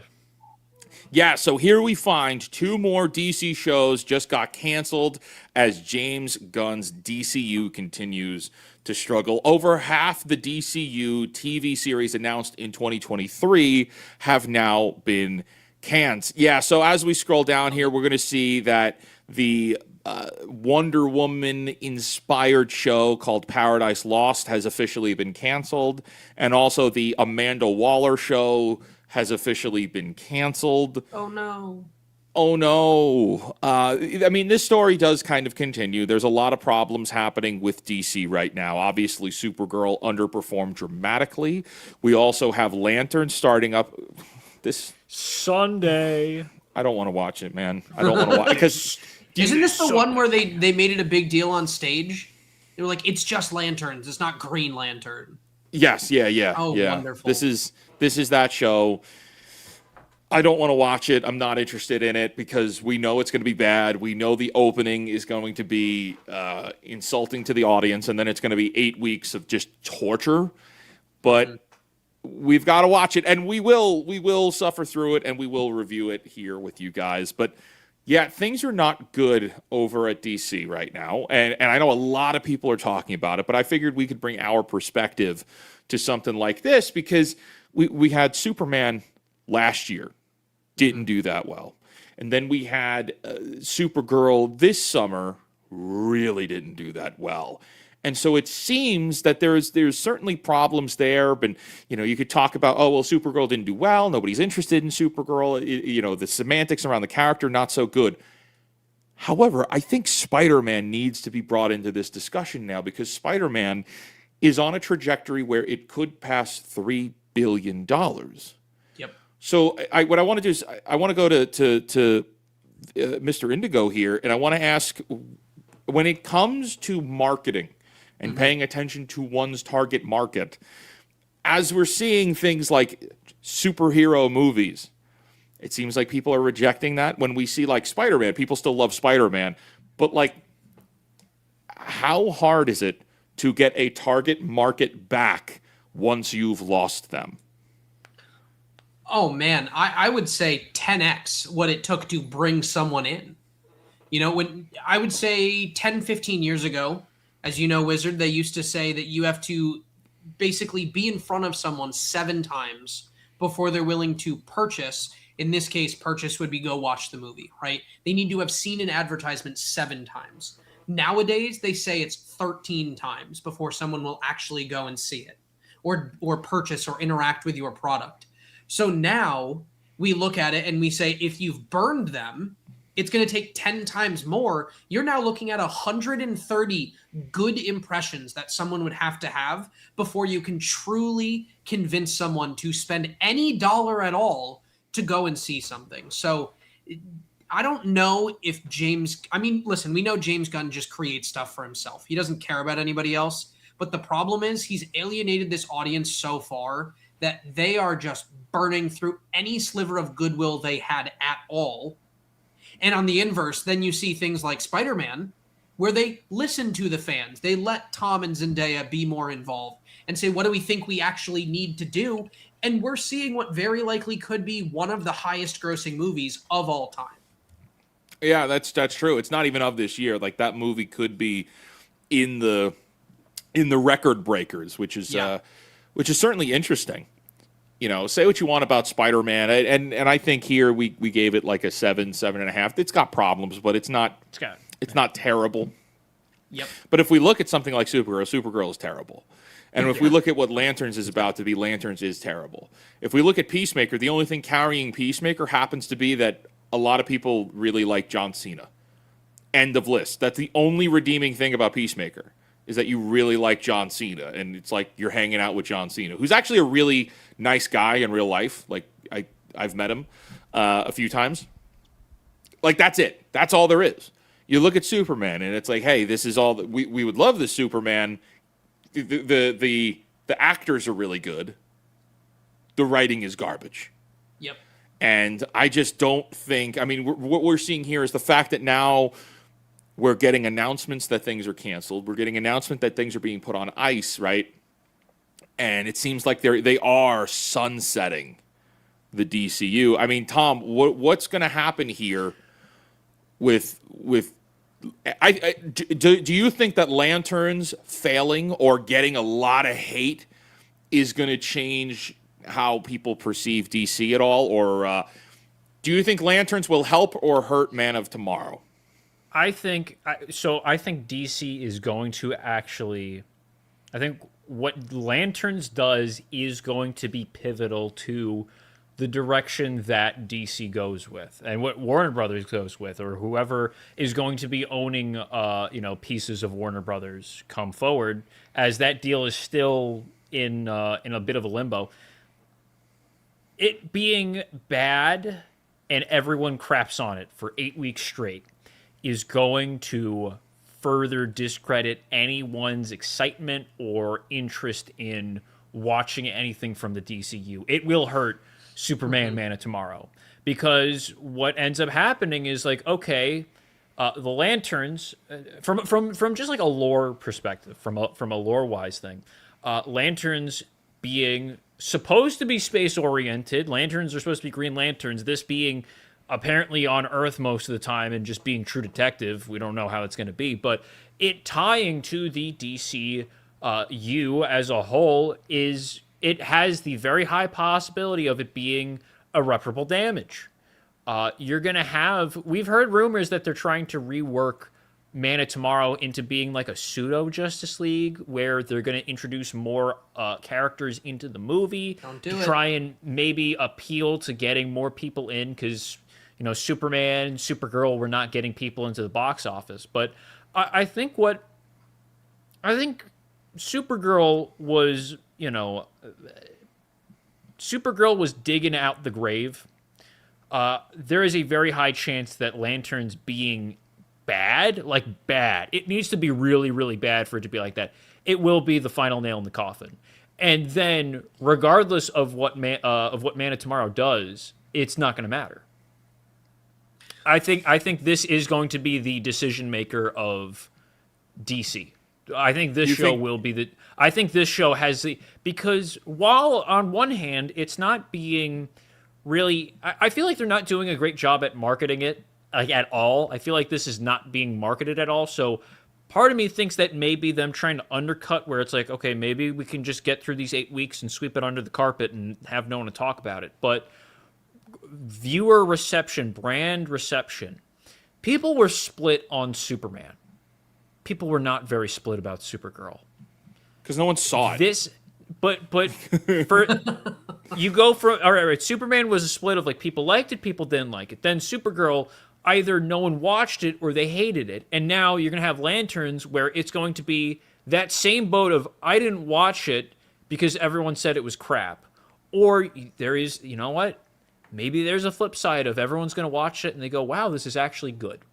If this is good, then there's the chance that maybe Man of Tomorrow is going to do better in the box office. But I do not have the faith that this will do good. I think it's going to be rough. I'm going to make I think this is going to do more damage than good. I'm going to make a wild statement, and it has to do with why DCU still exists. I don't think DCU still exists because DCU is still entertaining or even good. I think DCU still exists because of their third-party marketing efforts. Theme parks. Kids, all of the kid sections are DCU themed. Hold on, Tom. Like Six Flags, you mean? Six Flags is all DCU, themed. So licensing. Licensing, they just constantly hear about it. They walk through somewhere like Walmart and they just see licensed merchandise. Or they see shows like Young Sheldon or, Big Bang Theory, and they just hear about all of these, peak times of when comic books and DCU and Marvel were at their best. And I think they're just riding the high of people that are willing to give it a chance, but then immediately leave. So if we looked at like the churn rate or how quick people come into the zeitgeist of DCU and Marvel and then immediately turn and say, no, I'm good, I'm never going to do that again. We haven't had an event in the Marvel sphere or in the DCU sphere like when the original Avengers dropped. We might never have that again in the superhero world. However, we see that Spider-Man has room, but Spider-Man's kind of always stood on its own. It didn't need all of the other things. Like, sure, Spider-Man came in and was with the Avengers at one point, but it didn't have to be. And I think that licensing and these other things are what get people's interests at a young age, and they just bring them in, and then people are like, no, I'm good, and immediately leave and go somewhere else. Tom, you were going to say something? See, I don't. I agree with your sentiment of people are going to watch it one time and they're going to go, all right, I'm good, and that's what we're going to see, because I'd wager that Six Flags being DC, it's DC. It's not tied to anything else. It's just the Superman ride is the Superman ride. It has the comic version of the guy on there. That wasn't enough. Superman still didn't do as much as it needed to. And that was before Supergirl and now Lanterns. So they're already kind of too far. And so you have like the people where it's like, oh yeah, I hear about these things and maybe I'll give it a watch. But after that first interaction with it, they're going to, not for me. I'm good. I don't need to do that again. But let me say this. I'm a normie, right? I would not, I don't know that much about this stuff. I saw Avengers 1. I fell asleep during Avengers 2. And we all did. It wasn't good. Okay, good. That's the most I've ever seen, right? So for me, I go to the theme parks and I'm like, oh, these people are still relevant, or like this thing is still relevant. Like Superman still exists. The ride is good. And it got me to go see James Gunn. I was with you, Wizard. We went and saw the Superman last year in 2025. And I didn't hate it. But I didn't hate it because I don't know all the rest of them. Yeah. But I moved here to like where I'm relatively close to San Antonio. I went to, the San Antonio Six Flags, and they have the Superman ride, the Superwoman ride. They have all of these. And it's just DCU and Marvel everywhere, where I'm just like, okay, cool. Other than that, I probably never, I never would have watched the Superman movie as a normie. I only saw it because I was there a couple weeks before. All right, you said you saw Superman, you liked it. Did you go see Supergirl? Well, no, but but like that is that like but they made stuff, what $20 million? Why not? No one saw this. No, but that no is one saw that's it. Yeah. No one saw it. I think we're at a point now where people say, oh, there's superhero fatigue, there's bad movie fatigue. I do think there's a combination of both. Yep. I do think people are a little sick of the superheroes because it's getting hard. And I know my comic book fans out there are not going to understand this at first, but I hope they hear me out. It's getting hard to make people care about superhero stories because I think they've played out all of the good ones poorly. Yeah, that's fair. I think we're starting to get to a point where even if we look at this, look at the Spider-Man movie. I mean, Isaac, you didn't see it, but then that's okay. Yeah, I did. Oh, you saw Brand New Day? Oh, I did. okay. Oh, okay. All right. Well, anyway, so you've seen it. Okay. That movie is a Spider-Man adventure, but there's plenty of other comics we could have used. There's plenty of other Spider-Man stories they could have used. They kind of invented one with the villain character that they didn't need to. All of those other rogues that were there that we see, all the bad guys that he's fighting with, that like montage in the beginning, all of them have great stories and great character. Like, you could have done anything with those guys, so you barely used them.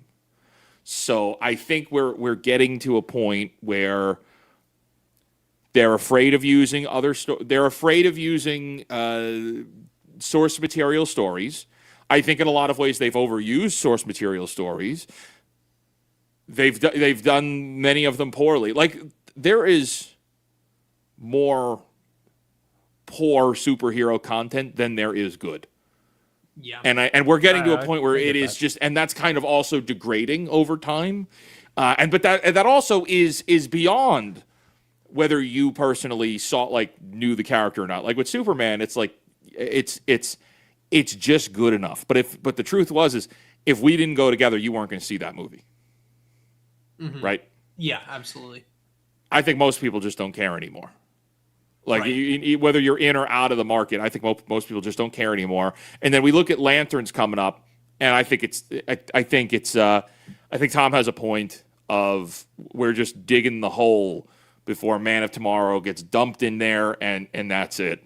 And what's going to be very indicative is when Man of Tomorrow underperforms Superman 2025, and with that, James Gunn is done. But what we don't know is what the future after James Gunn looks like. You know, if James Gunn is gone, well, firstly, I mean, I don't see how he works in Hollywood ever again. I don't, with the amount of money that they backed him with, and with how he argued with the Access Media, and I feel like he's made a lot of enemies. And I don't know how any of the major studios looks at him and says, yeah, all right, come on over, James Gunn. We're going to give you a bunch of money to make a movie. Like, I don't see that happening. Yeah. But I do think they're going to have to keep the canon. They're going to have to keep these characters and stories, and they're just going to make new stuff on top of the corpse of the James Gunn universe. But I don't know. We're going to have to wait and see. But with that, Tom, take us back to the people. Let's get back to the chat.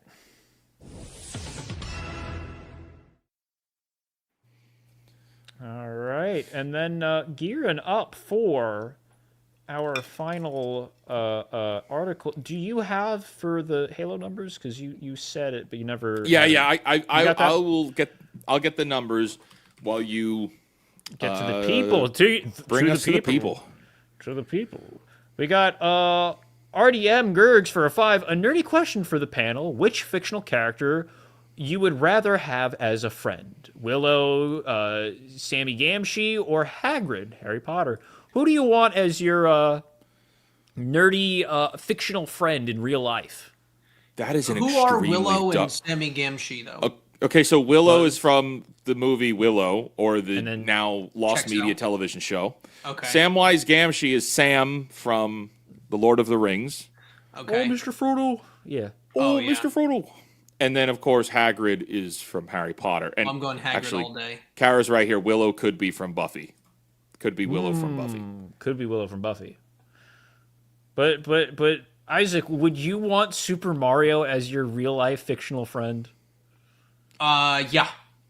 Absolutely. My shirt, I'm literally wearing a Mario shirt right now. Are you kidding me? Also, Mario's shorter, so I'd look like a giant. It'd be great. Okay. Personally, I'd pick Toad if it were up to me. Like, I'm a Toad fan through and through. Wizard knows that, but I'd pick Toad as a friend. Oh, okay. Would you actually want Toad as a friend, though, with his voice? Hell yeah. So he'd go in your house. Hey, Isaac, how's it going? You'd be okay with that all day? I'll bite my tongue on what I was going to say, but yes, I'd be okay with that. Hey, Isaac, you want to go get Chinese tonight? Yeah. Absolutely. Let's do it. I had Chinese last night with my Toad plushie, so if I had a real one next to me, that'd be sick. Wizard, do you have... Wow, Wizard, you sound like Marge from The Simpsons. Actually, Homie. Homie! Homie. It's terrible. If we're going by the book, Hagrid has a little bit more anger issues, and Samwise, and I'm too angry as it is. Like, that wouldn't work. So I think I got to go with Samwise Gamgee, because at least we know he can make potatoes. Well, he's your perfect going buddy. If you got to go to Costco, he's ready to go. I mean, that's exactly. Come on, Samwise. We got to go find a parking spot at Costco. But couldn't Hagrid just wizard up the potatoes or move a car, or get a floating car and drop you onto Costco? But Hagrid's a giant. Yeah. You'll always have a spot to hide behind. I feel like you got to pay more you're going to have to pay more for insurance if you're hanging out with Hagrid more often. There's no way this is a real show right now. But think about it. He's got magic. Be serious. You're not. No, but think about it. He could just use his wand and he can repair your car. Okay, all right. Play this out. You guys really you want to play? Your insurance agent finds out that you're hanging out with Hagrid or Samwise. Which one do they prefer? I'm so serious. Why does my insurance need to know who I'm hanging out with? I'm just saying. They find out. That's the hypothetical they found out. Does your insurance agent call Wizard? It sees here that you were hanging out with this industry indigo guy. You need to dump him, or else we're raising your rates. Like what? I got that call before. These things happen. Worse has happened. This is the real world. You're gonna tell me that if they find out that you have a big life insurance policy, but then you're hanging out with Hagrid, they're not gonna try to raise your rates? You got another thing coming, buddy. You think your car insurance isn't gonna go up when they know you got a giant in the front seat? You got another thing coming, buddy. Do you need insurance for a hippogriff? This is the real. You probably do. Garrett came in with the clarification. Hagrid can't do reliable magic. He was expelled. Thank you. That's got us. You're correct on that end. Reliable magic, but Samwise can make potatoes. I knew it was coming. Ridiculous. I'd have Hagrid as a friend. I'd have Hagrid as a friend. I have trust in him. We just have to agree to disagree. We're not going to arrive at a conclusion for this answer. I like how nobody chose Willow, because only Disparu would have chosen Willow. Shout out, we got Nathan Cassidy for a $4.99. As an inventory guy, I know all about bloat. What I'm getting at is there are too many people in there that don't want to be part of the budget cuts. And okay, yes, I gotta answer on this. I think it doesn't matter what other people want. It's a business, And I've told this to Wizard before, and Tom, I'm sorry. I don't work with family. I can't work with family because I know it's necessary, I have to be able to be the bad guy to run a successful business. So, Tom, you're fired. Bye, Tom. This is the end. Goodbye, friends. Signing off. He wants to be part of it, but you got to do it. It's a business. That's the way it goes. You have to make the hard decisions because theoretically, James Gunn should be seen as the CEO of that movie. And he should be the one protecting profits. And he should be the one protecting the story. And he should be the one protecting the team. But when there's too many people on the team, he's also the one that has to make the hard decision. And it seems time and time again like he is not willing to, unfortunately. Tom, you can come back. All right, cool, awesome. I was afraid he actually left for a moment. I had a little inkling of I could go get a little sweet treat right now while I'm not on screen, but I didn't. Oh my gosh! Little. He's been TikTokified. There's no hope for him. Oh! I'm sorry. A guy wants a little sweet treat. Screw me. No, just using the phrase "sweet treat." Sweet treat. We got a problem with that. Treat. We got caveat ties for 2. Hey, I'm getting to catch the live show. Hey, shout out. Hey. Congratulations. Welcome to the fake show. See you here. Welcome to the fake show. We got Bros Pros for a 2. Haven't seen any Marvel movies since Endgame, and you are better off that way. Don't go now. Yeah. Don't start going. Unless you want to see Spider-Man. Spider-Man's all right. I heard they're about to get really good. Who told you? That is. That's what the internet said. That was someone in denial who told you that one. They're gonna get good. I swear, the next one is gonna get better. Well, it was in the comment of one of Wizard's videos, and their name was Marvel Sympathizer, but I swear they seemed trustworthy. They had a picture of a dog. Hey, I don't know why that made me think of, but do you guys remember when we were doing the game exchange in South Carolina, and there was somebody that came in, they said they were camping in the woods in the woods Yes. of the convention center. They bought matcha. And I would like to believe they made it over a campfire that night. Right in the woods. I just a shout out to them because Shout they out were to very nice. Came She to see came us. all the way and I'm from just like, Virginia. Like it was like you made that trip. 9-hour drive, and she slept in the woods.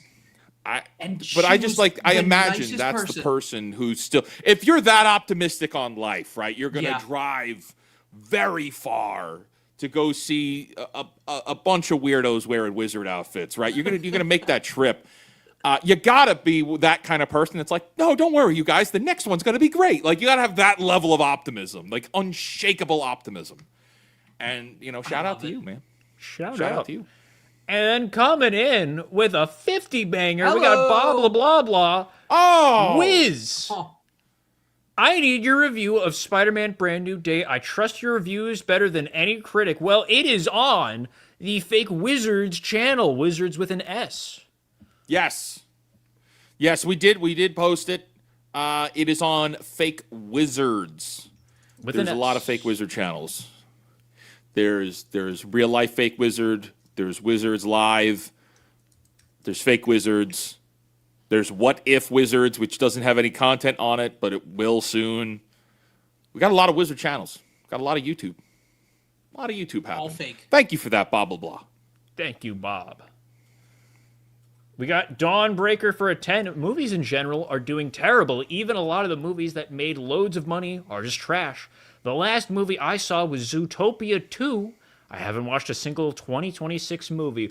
Well, we have had good movies this year, though. We have had good movies this year. We had Project Hail Mary that everyone raved about. We had Sheep Detectives. Sheep Detectives was a great movie.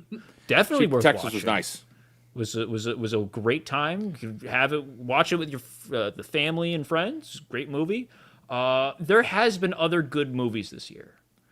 End of list. I think it was technically a 25 film, but it just took forever to get here. The Furious, that was an amazing action film. Oh, The Furious was great. There has been things worth seeing, but collectively, like seeing that, like if you go to the movies and you watch the upcoming attractions, that's the word. Nothing looks good. Nothing does look good. It always has that just like, I don't know. But that is fair to have skipped out on 2026 so far.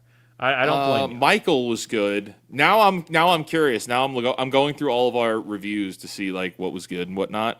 Michael was good. The Michael Jackson movie, I thought that was very good. I thought did like Obsession that was one. good. Oh, the Michael Obsession. Jackson one. Yeah, the Michael Jackson one was very good. I thought it was very good. Yeah, It was Sheep actually Detectives, also his nephew, which was very cool. that Yes. was pretty neat. And the Furious. I think the Furious, Sheep Detectives, and what maybe Obsession are like the top 3 of the year right now. Yeah. Project Hail Mary is the other Now, one. I wish Motor City Yeah. was just the full version of Alan beating the crap out of his neighbor in the neighborhood. I'd have paid to see the whole movie there, but man, I didn't even see that movie. Oh, I was gonna say you didn't see Motor No, I City, didn't. did you? No, I just knew that it came out. It's not bad. It's not Okay. bad. There are some action scenes. I mean, the movie is ridiculous at times, Sure. but it's a gimmick movie. They use a gimmick, and I think they use it well.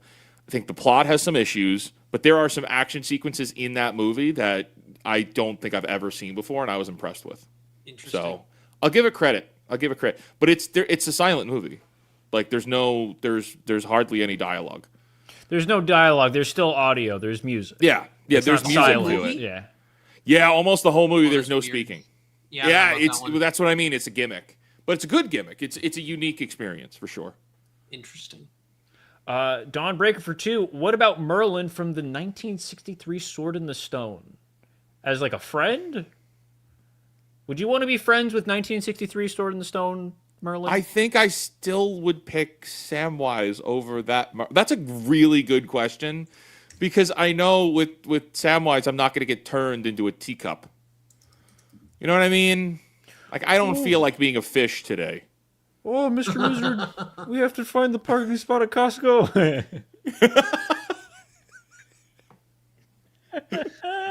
love it. Samwise would just be your like biggest fan, and I'm like, I'm cool with that. That sounds fun. He'd be a great help. Yeah, no, Samwise is a great choice.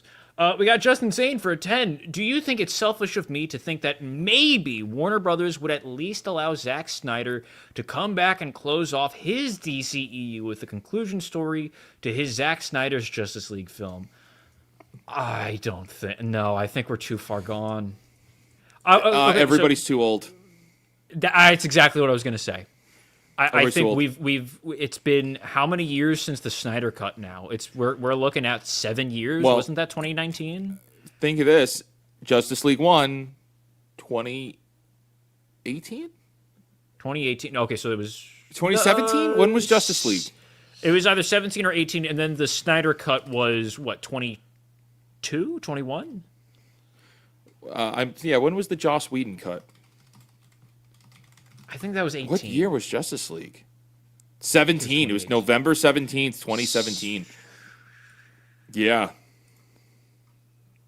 Okay, so it's 2017. So we're now going on 10 years since the first Justice version. League.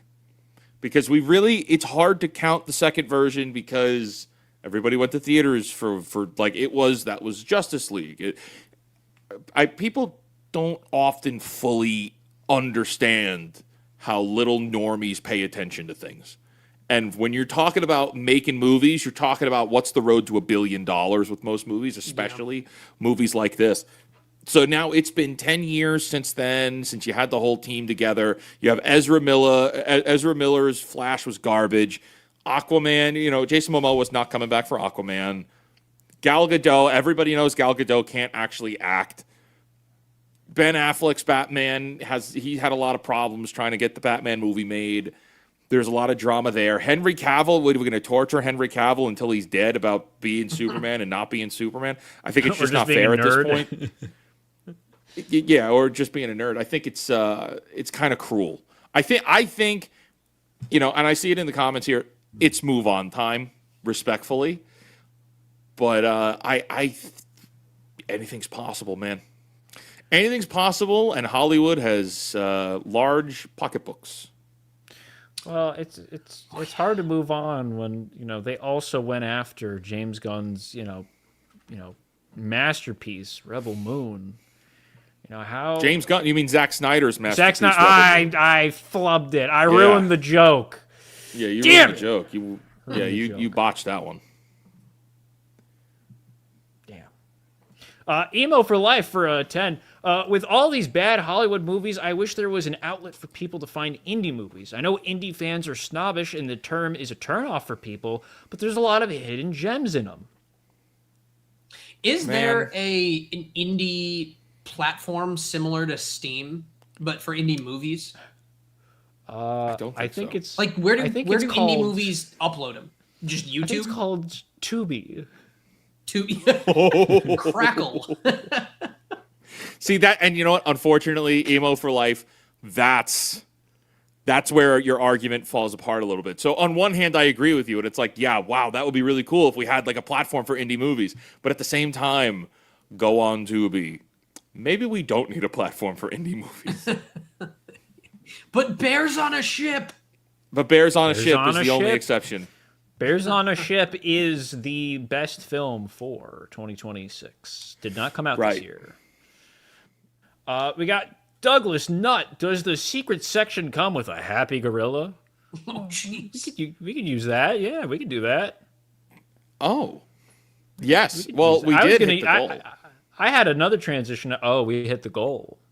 We did hit the goal. Yeah, so we could do the secret segment next Tuesday. I know what I'm doing Tuesday. But yeah, we could use that as a transition. I was going to use a different one, but we'll use Happy Gorilla. We got Dawnbreaker for 2. Personally, I'd go with Kronk as a best friend. Absolutely. He makes spinach puffs. My spinach puffs. Kronk is also Oh yeah, it's all coming together. We got Space Monkey for a 199. Young Washington was good. Young Washington is good if you don't think about it too much. It's not a bad movie. It's just there's some things that are cringe. You like the back. If you just don't look at the background actors. The background actors are black box acting, and they're having way too much fun. You know what I mean? Like it's the overacting. Like the background actors are really hamming it up in that movie, and not in a good way. It'll take you out. But it's not a bad movie. It's a fun one. Hell yeah! Thank you for that, Tom. Let's power through. We got to do another segment. Dawnbreaker for 5. The only movie I'll see in theaters this year is Godzilla, only because some guys from work invited me. Well, you should be wanting to go because it's going to be a great movie. That's Not right. Because you were invited. It's going to be great. I really do hope that it's a good movie. I'm nervous about it. I'm nervous. I think it'll be good. good. I don't think it's gonna. I think -1 was too perfect of a movie. I don't know how you top that up, especially if you introduce a secondary monster. I don't know how you're gonna pull it off. I'm nervous for it. I have to say I am. Nah, it's gonna be fine. And with It's that, gonna be good. we are clear. We caught up. We are caught up. All right, Tom. We have been putting together and as supers roll in, we will get them. We have put together an extra segment for this show. Tom, take us through that segment. Are you there? What are you looking at? So this is Why are you playing Magic the Gathering over there? You're like looking. You're how obstructing view. dare What are you doing? accuse me of such a sin? No, Dude, did they just hit the second?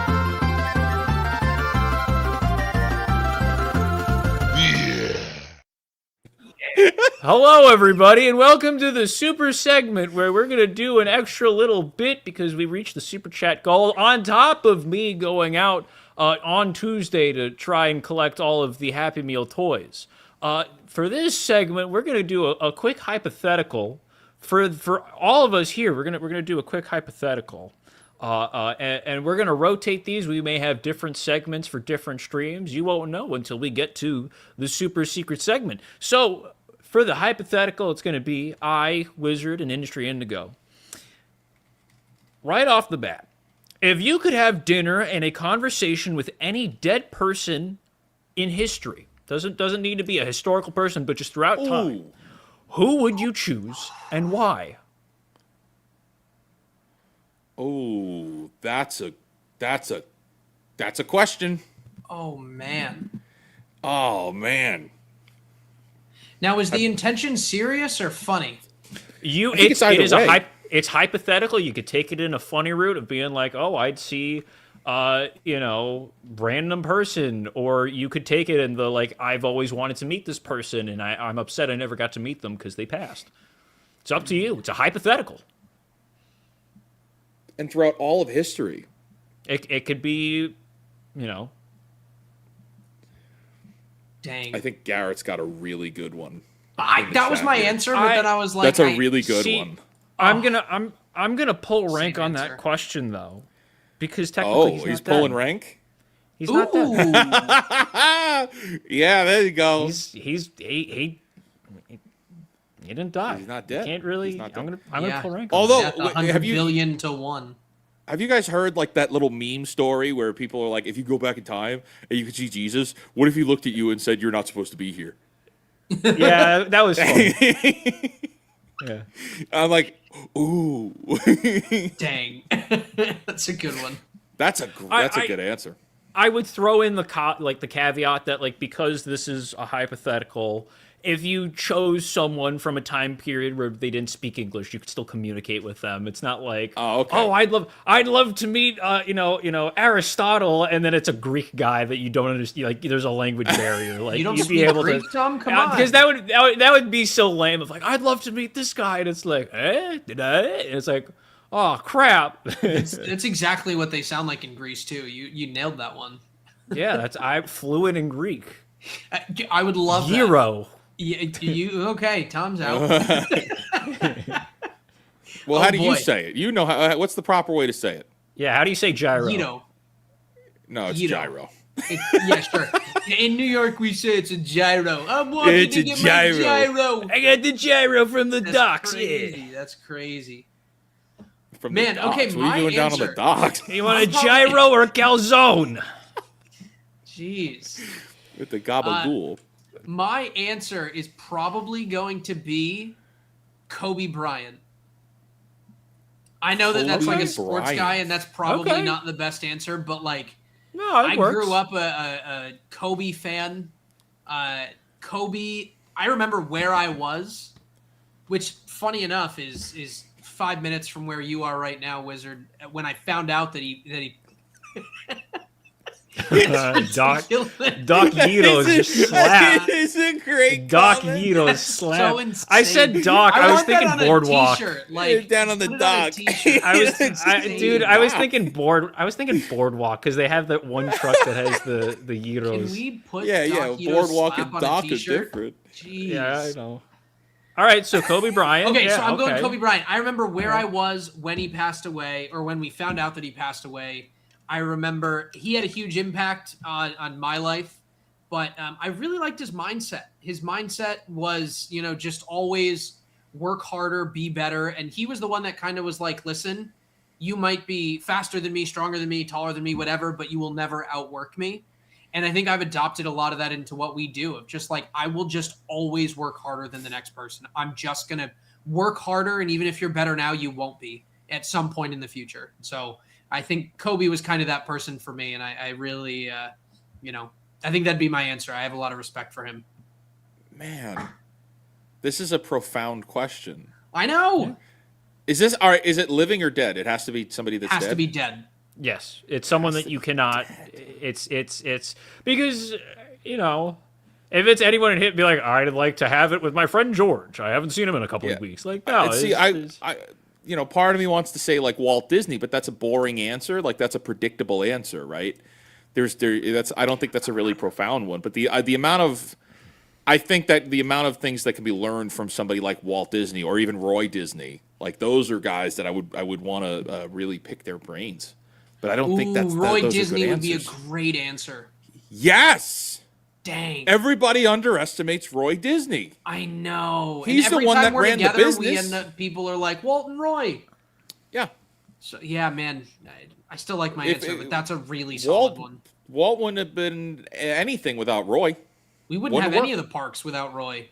Oh, we wouldn't have any of the Disney stuff, but it's just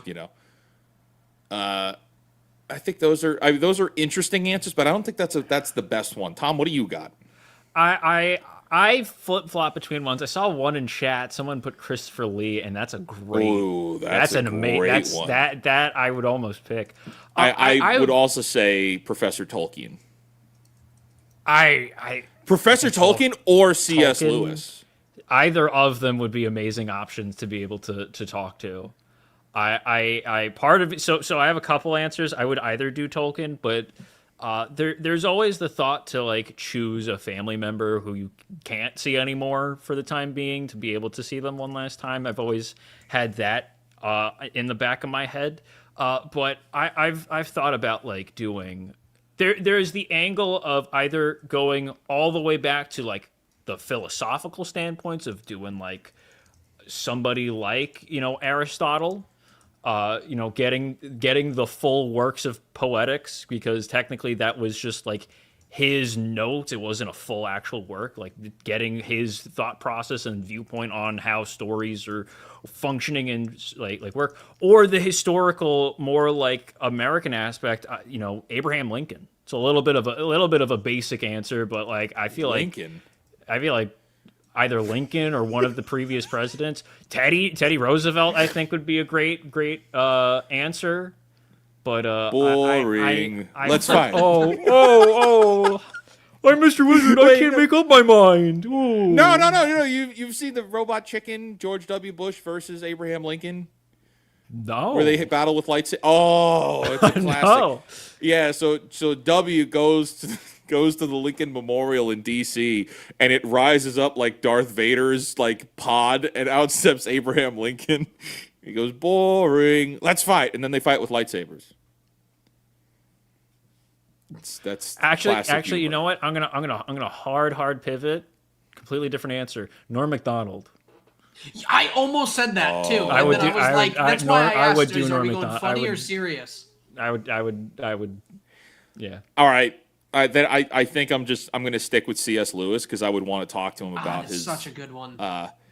I would want to talk to him specifically because the way I frame this question is like, yeah, you could look at people that loved ones that have passed on, but like you're going to meet them again. Yeah. Anyway, right? If we're really going to get philosophical, if you're a Christian, like you're line for Norm Macdonald, we won't be able to. No. There? I'm saying, but like, if you have the opportunity to communicate with somebody that had some kind of lived experience, you can learn from them to better yourself. Like now, while you're still alive.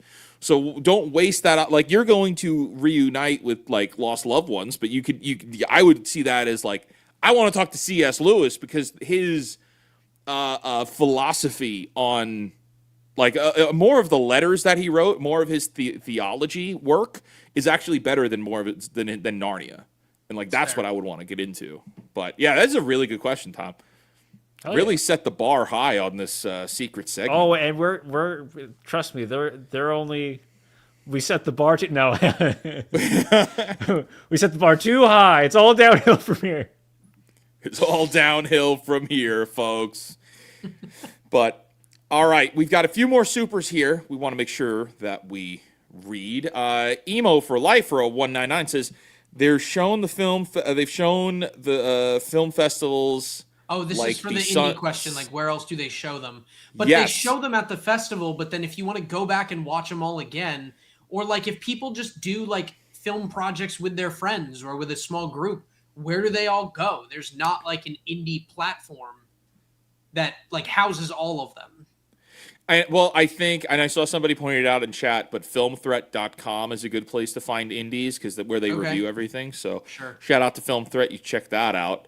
Yeah, the indie thing, that's an interesting one. Dawnbreaker for 5 says Vlad Dracula, because I'd want to know what is true and what is rewritten history. Well, the blood-sucking vampire part is the true part. That's all real.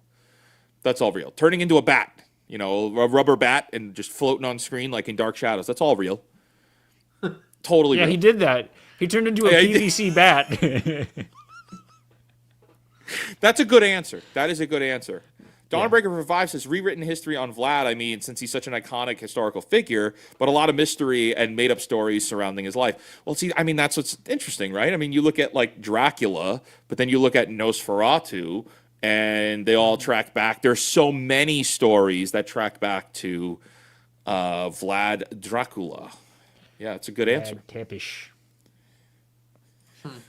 Justin Sane for 10 says, Jesus, I would ask him about the true meaning of love and life. He gives us a mind to think, but we are a fallen people. We want to destroy ourselves, but you died for us out of love. What is your truth? I think if you read through some of that, you're going to find a lot of answers.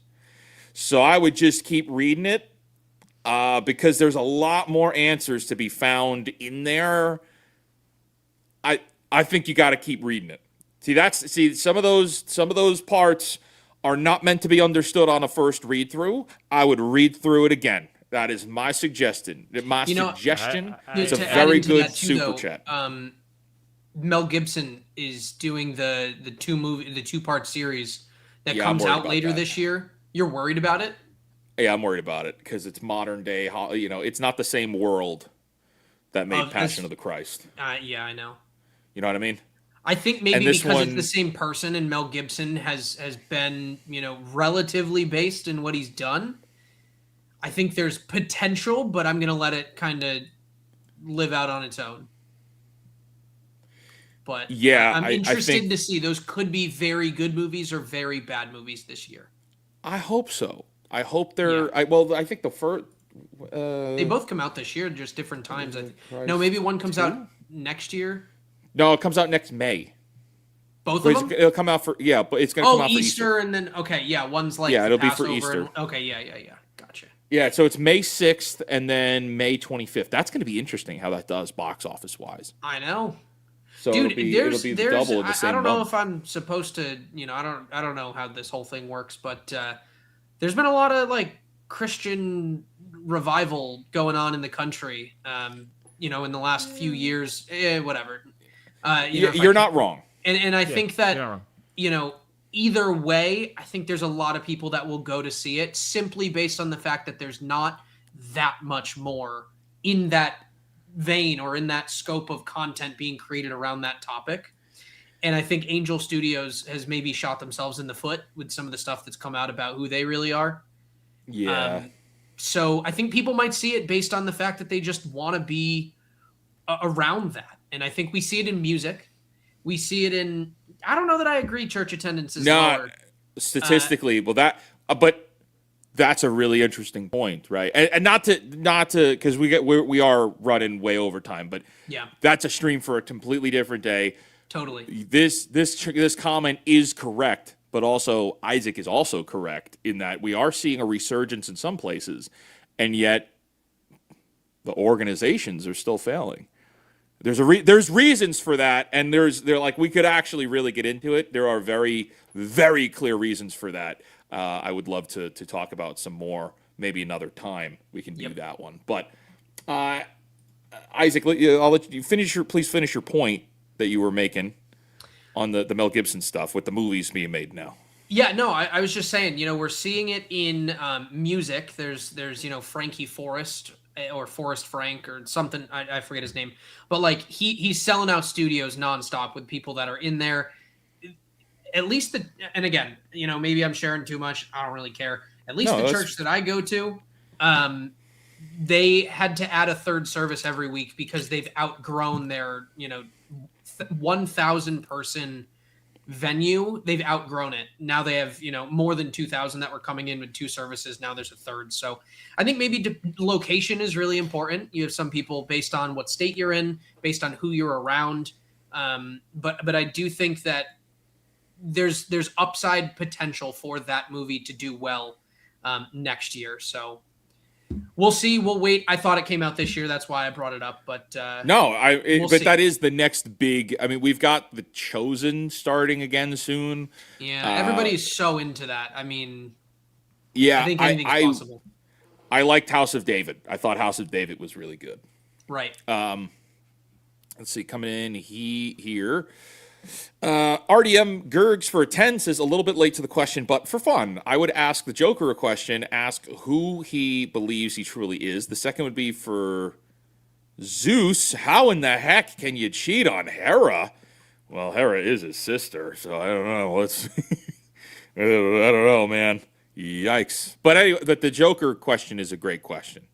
Mm-hmm. I think the Greek mythology stuff is that's I'm so disappointed the Odyssey didn't give us the proper depictions of the Greek gods. No, they said it's the most accurate. No, it's furthest from being the most accurate. Oh, I've heard the things happen very clearly indicating that they do exist, but you don't see them. Yeah. Yeah, all right, my friends. Well, guys, it has been an awesome fake show. This has been a really great Imagine if this was real. Imagine if this was a real show. I mean, this would be kind of nuts. So here's the deal. We are, we are multi-streaming. We're multicast streaming on different channels right now.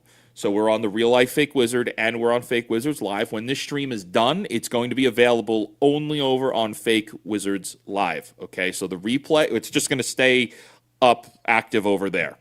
We'll be back, I think, next week for sure. Next Wednesday, same time, 7 p.m. Eastern Standard Time. We're going to stream for a little while. Got more topics next week. And I think maybe Tom and I will be doing the Kingdom Hearts panel this Saturday. We will be live doing that Saturday night. We might stream that just to be able to cover it in real time. And then I'll jump over to SNH. We'll be live on Friday for Friday Night Tights. Until then, I'll see you all on Friday Night Tights. Everybody stick around for the raid. We're going to be raiding some YouTube friends. Before we leave, we do have one more Dawnbreaker 1 Dawnbreaker. for 5. On that note, I live near Kenneth Copeland's church. I mean compound. Hey. I love it. All right, and that is a great way for us to tie things up. Industry Indigo, what do you got going on? Anything different or new or exciting or anything we should be promoting maybe?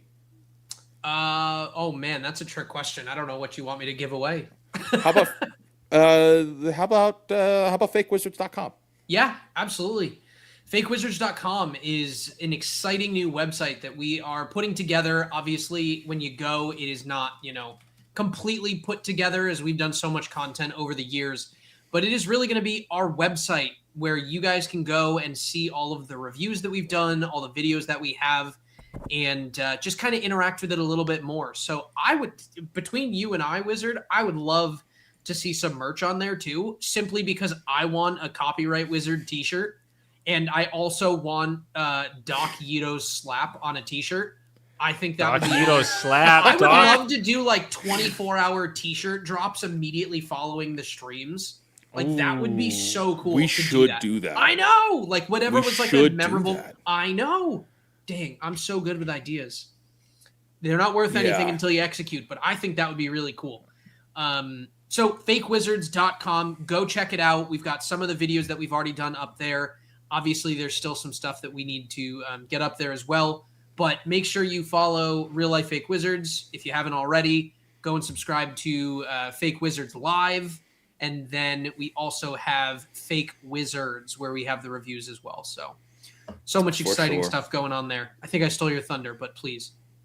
No, we definitely needed to talk about that. All right, guys, until next time, create, innovate, inspire. I would like to just play the intro video again because I like the theme song. But we will see you next time. Stick around for the raid. All right. Until next time, create, innovate, inspire, and cancel Disney Plus. Bye-bye.